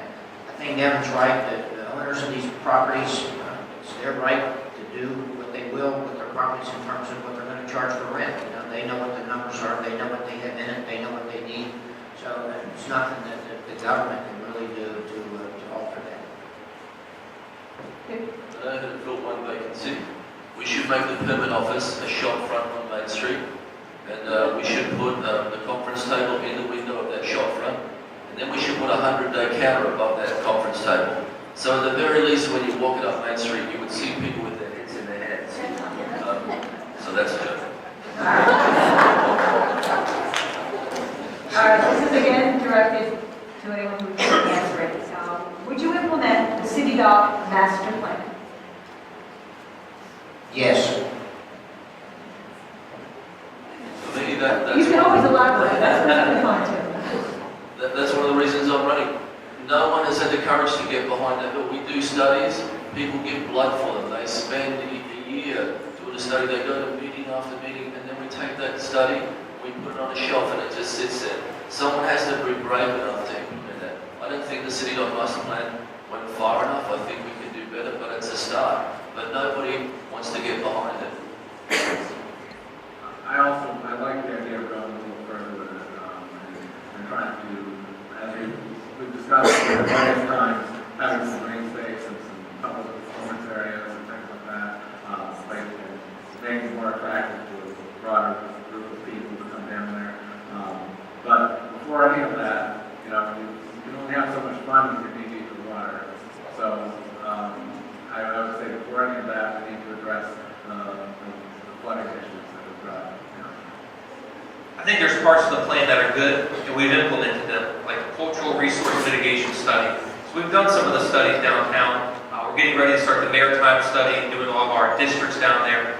But the plan as a whole, I don't think we can accept it. It's actually one of the issues that got me elected. There was such a pushback from that, the group City of Annapolis got formed, and it helped me win the election. So I think there's a lot of flaws in that plan, but there are some good ones that we've implemented. This next question is about the Housing Authority. The Housing Authority of the City of Annapolis owes over $3 million in funds it received from the federal government, but it was not able to show that the money was properly spent. How would you address the problems of the Housing Authority? I think the first thing that needs to happen is there needs to be a forensic audit of the Housing Authority's books to determine about how that money was spent and what really happened. And then there should be some accountability. Once that money's spent, gone, I don't know how we could. I'm assuming, and following up on John's point, I'm assuming they didn't just shake it out of the bank in cash. I mean, there have to be checks and debits and bank records that show where the money went. And now, before we get too far down the road of some kind of criminal thing, my understanding is that they're saying this money was not properly accounted for, so we need to do a proper accounting. That doesn't necessarily mean it was stolen or misspent. One of the duties any fiduciary has is to account for what they've done with the money. And so what we need to know is what happened.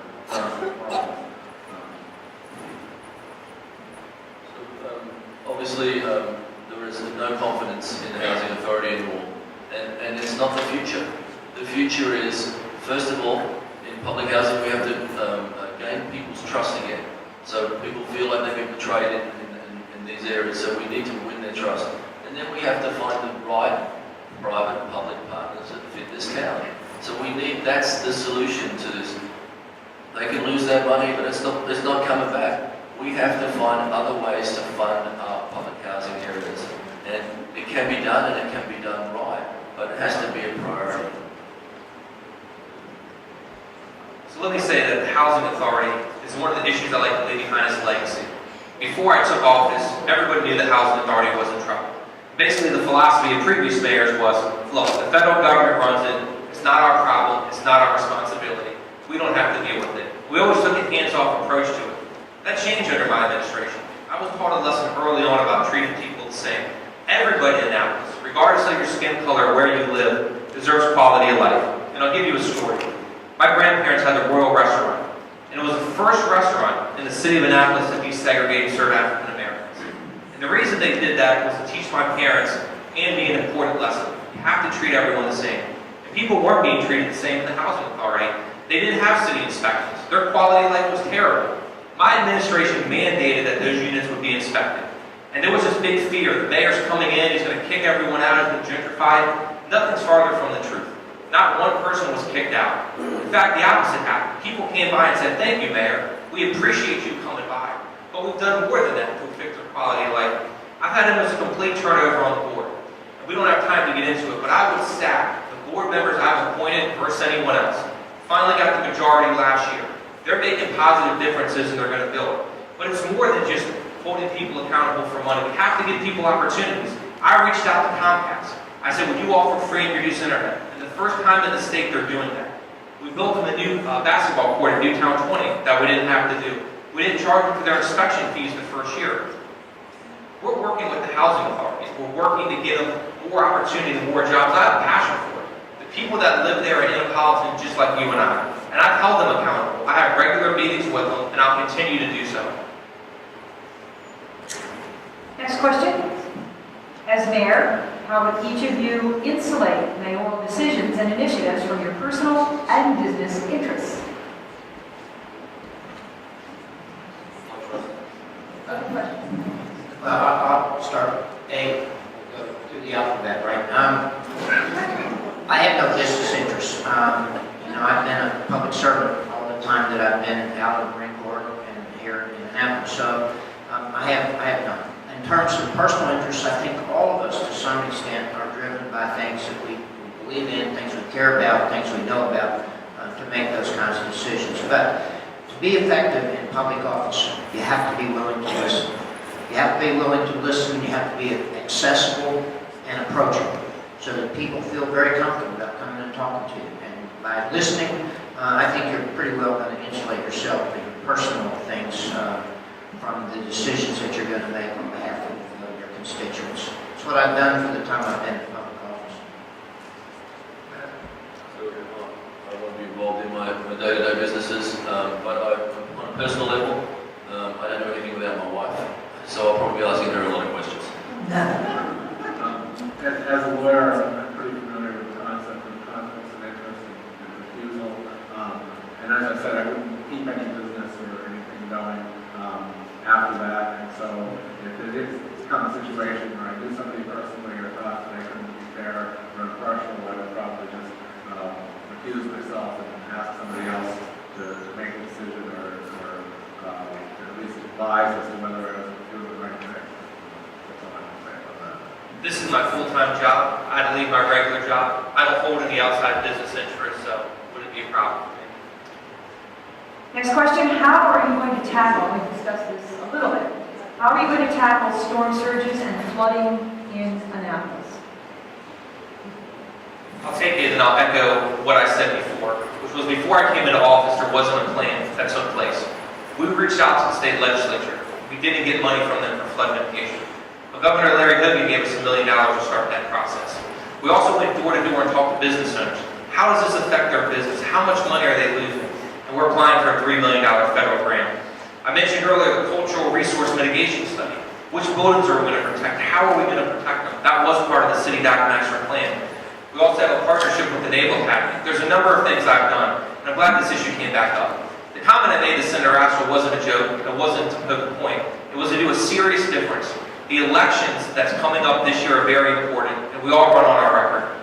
Nevin and Gavin haven't been in elected office. Senator, you've been in office for 30 years. So when I said, I've done these 4 things in 4 years, what have you done in 30? I think everyone's owed an explanation of which specific instances have you got money for the city and which plans. Because if you haven't done it in 30 years, what makes people think you're going to do it now?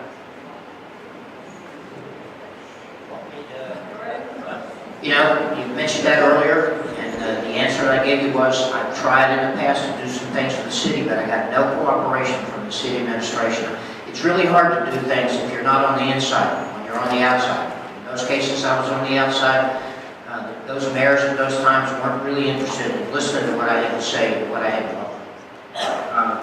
I would say this about flooding. I know there was an engineering study done back in 2011 about what to do about it. I know it's still not done, and we're 1.5 administrations past that. Now, the mayor may say that's the council's fault, and the council may say that's the mayor's fault, but ultimately, everybody in the city is looking at a public resource that gets flooded repeatedly and regularly, and we all know that if we're a private business that owned that area, that they would have done something by now, and they would have sold it and moved away. So the question is, why are we 6 years past an engineering study, which is also done well beyond the problem becoming evident, and we're still talking about, you know, how are we going to start and when are we going to start, and yet we're $150 million in debt in the city on other issues, on bond issues, and we're still letting the water come up over the city dock every 2 or 3 weeks. That doesn't make sense to me, and it just shows that there are some things broken in the way government functions locally. So what we do now, we have to accelerate. It is just a matter of time. We know that. One thing we did not do is when we rebuilt the city bulkhead, did we saved $1 million, but did we try to install some backflow preventers or at least do some pumps to just take care of that one nuisance flooding area? That could have been solved. We didn't try to do that, and that should have been a priority. I respond to that. The money we got from the bulkhead was applied under a previous administration. When I came in, I asked those questions. I said, are we going to build the wall higher? They said, the money you got for the grant, you have to use exactly as it was designed. You can't move things around. And for the backflow preventers, that's what we're studying. You know, most of the water at City Dock doesn't come over the wall. It comes back up the storm drains. And that's the money we're using to study it. They're also implementing where the new pumping stations are going to go that's going to pump the water out when it comes back. So So we are addressing these issues. Got a long way to go, it's going to take a lot of money. But we're going to do it, and I'm confident. One final question. Okay. So I just want to, just remember, Mr. Mayor, you probably forgot that $500,000 I got the city to redo the firing range in the police department. I remember it well, but the question was about flooding. And again, if we go back to it, specific instances, this is an important issue. Let's think about this for a second. You said previous mayors haven't worked with you. I find it hard to believe that if you said, I'm going to get you $1 million to fix flooding, that a mayor would stand up there and say, no, we're not interested about it. So we do want to hear specific things that we've got done. Working across the aisle, working with other people. All right, one final, sort of non-controversial question before we have closing remarks. What would each of you think of banning cars on Main Street and making it a pedestrian way? It would be extremely unpopular. It would be unpopular, but actually, it's something, I think the last person to propose it might have been Louise Beauregard during her mayoral campaign, which just shows you how unpopular our idea it is. Would it be an awful idea not if we had sufficient parking nearby? We're talking about a very big project here that I don't think is politically feasible. I think a lot of us would like to see it done if we thought that we had the money and the political will in place to do it, but I don't think that it's going to happen, to be honest. So if any of you leave here tonight and go to dining out at the Stars, it's a great example of what you do when you do the Field of Dreams things and you build it, people come. So people come to West Street when no one would have ever thought that would be a place you'd be doing that. When we started Tsunami, people wouldn't even park in front of Tsunami because they thought it was the wrong end of the block, and now it's where locals go, it's where you go and you see your friends. So I think there's a way we can do it that tests the water. I don't think we can shut down Main Street because it would be too much of a shock. But I talked a little bit about the Crosstown Flora trolley idea I had. That trolley goes from Gate 3 to Maryland Ave, which needs traffic and needs public to go to it. It goes to St. John's, it goes to the Visitor Centre, and it goes up and down Main Street. So that would mean a two-way traffic thing going up and down Main Street. But the way you get it to go up and down Main Street, we have to take out the right-hand lane of parking. Everyone will freak out about that. But the give back could be this. The give back could be that you extend the sidewalk about 1.5 feet on the right-hand side. So if you can imagine sitting at the top of Main Street, we'll create a cafe for Treaty Paris, for Starbucks, for Cafe Normandy, for Joss. And I believe that would re-energise or help to re-energise Main Street and get people used to sitting on Main Street to see how good it can be. Because that's the money view. When you come to this town, you stand at the top of Main Street, you're like, this is where you fall in love. So I think that will start to get people used to that. I think the occasional event where we close it down will be a good test for some merchants. And I think also with Maryland Ave, we could close Maryland Ave on weekends as well, as long as we get another food use at the other end so we can bookend it and create cafes. We have two major roads besides Main Street, King George and Duke Gloucester.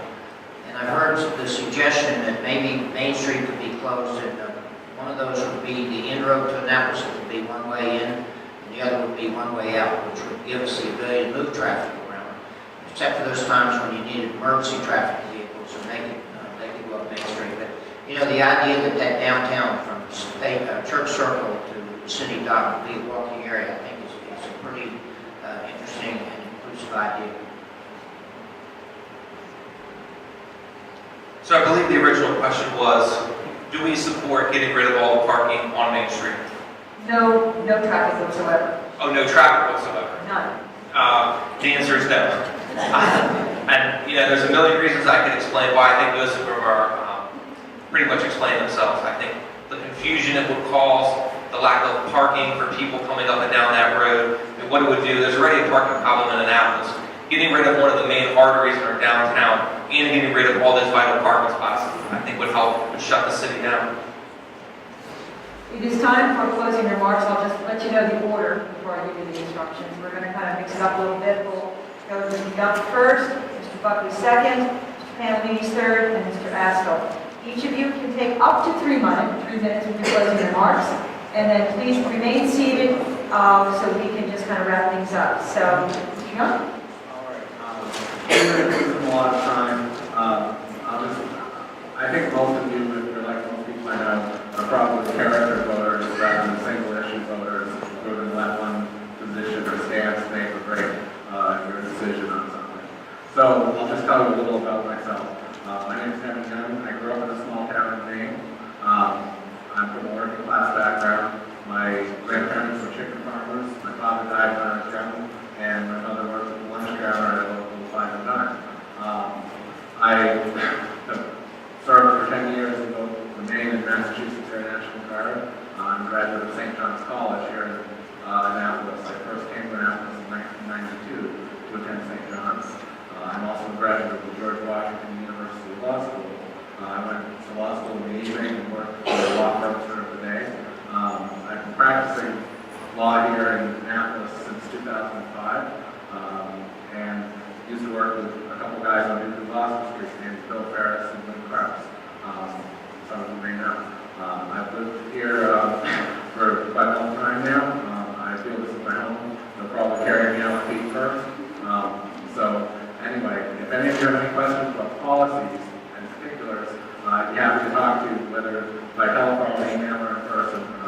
I'm always available to you. Thank you. First of all, I want to thank the League of Voters for having us here. I've been very excited to do this. To let you know a little bit about me, I grew up with a single mum in a house full of women with my grandma and my auntie, and had a big influence on my life. I came to Annapolis nearly 25 years ago. I sailed in here on a Peter Bolt boat with a couple $100 in my pocket. I got a job as a waiter at Middleton's Tavern. I saw a vacant shop behind Middleton's Tavern, and I pitched to the city to change that, and it became the city's first coffee shop. A few years later, I went to West Street, and there was a vacant shop on West Street, and it was not the best part of town. But we loved it because it was eclectic and it was inclusive, and we started businesses out there. We managed to expand those businesses after 2 years and buy the shop next door and expand Tsunami, and then buy the whole building a few years later. A couple of years after that, we bought 5 buildings that were going to be torn down by the city that were going to make an 800-car garage. We stopped that happening. We felt it was important to save houses that were less than 100 years old, because that's what makes Annapolis special, its scale and its fabric. What I see downtown is I see a downtown that hasn't been built for locals. It's all tourist driven, and I love tourists.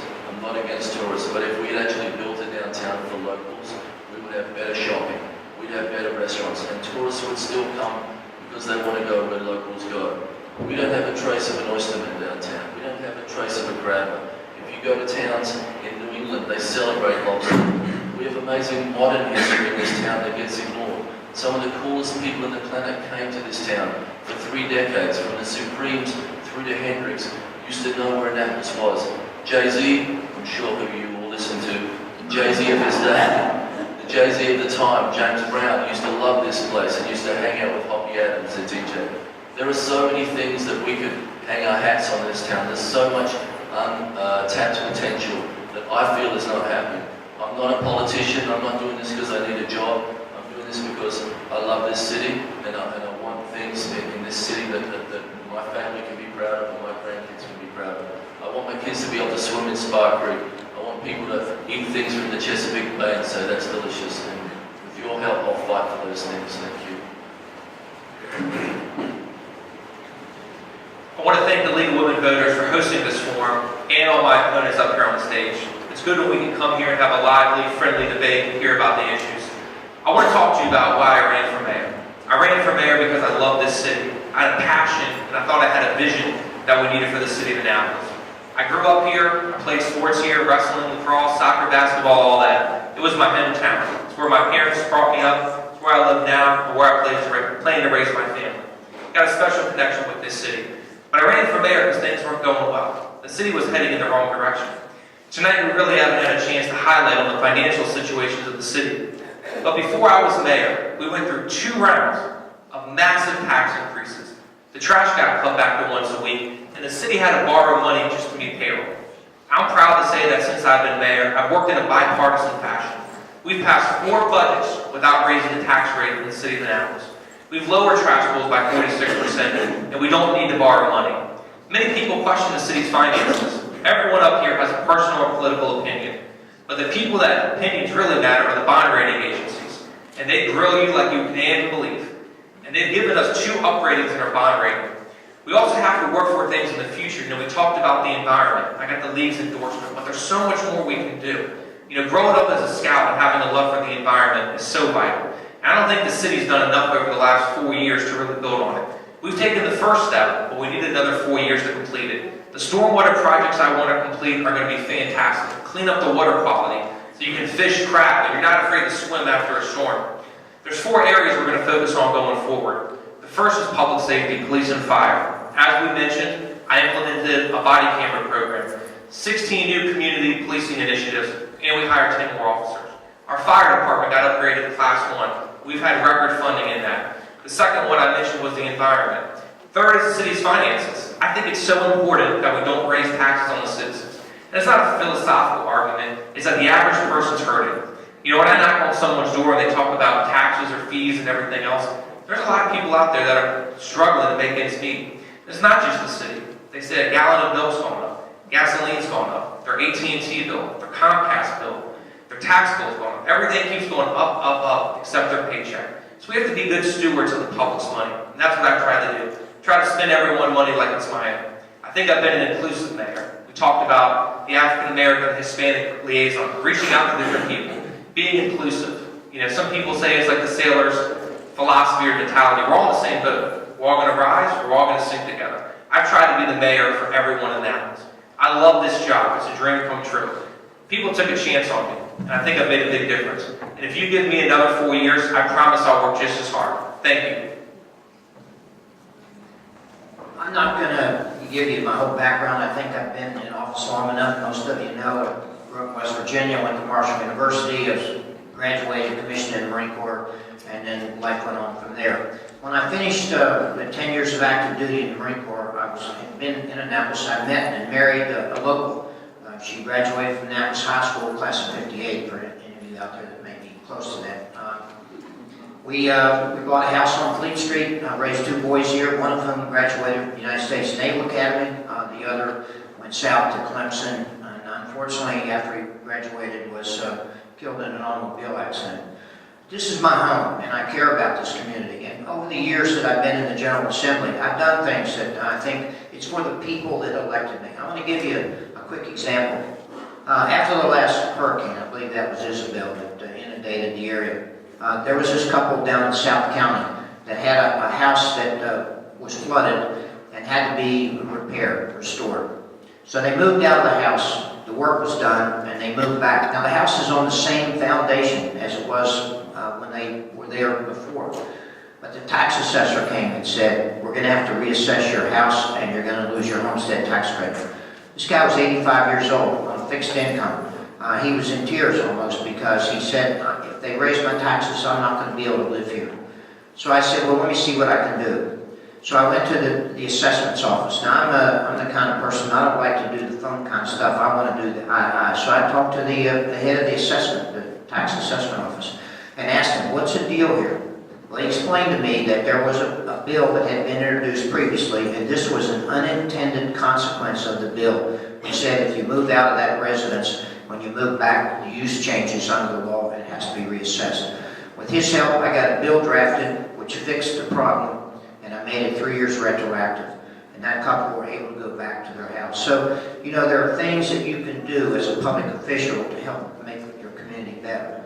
Now, there are a lot of issues out there. There are a lot of problems. There are a lot of things that we're faced with. And I will tell you, I don't think any one of us has all the answers to any of these questions. But to be effective, you have to be able to listen and then take the things that you hear and put them into action. The mayor is the chairman of the council. And to be effective as the mayor, you've got to be able to get the votes of the council. Over the years that I've been in the General Assembly as a chairman on a number of different areas, I've been able to get those votes. I know how to get votes. It's about communication. It's about talking to people, keeping them in the loop, and making it work. Thank you. Thank you to all 4 of you for a very lively discussion. I would like to call back up to the podium Easy Chambers with the League of Women Voters.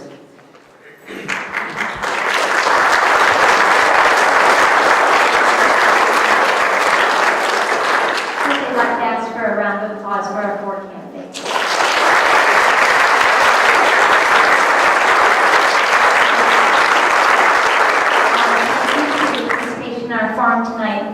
common desire to serve the people of Annapolis.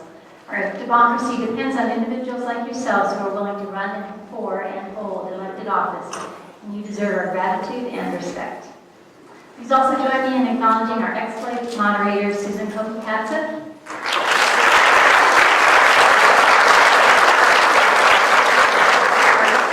Videotaker, Mark Goldberg, WNAV.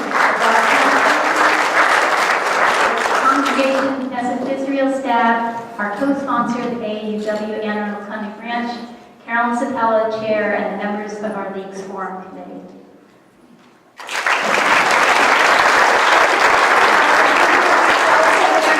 The effort to become better informed voters. Tonight's forum will be posted in its entirety on the internet with a link from our League's website. If you learned something tonight, please tell your family, friends, neighbors, and colleagues.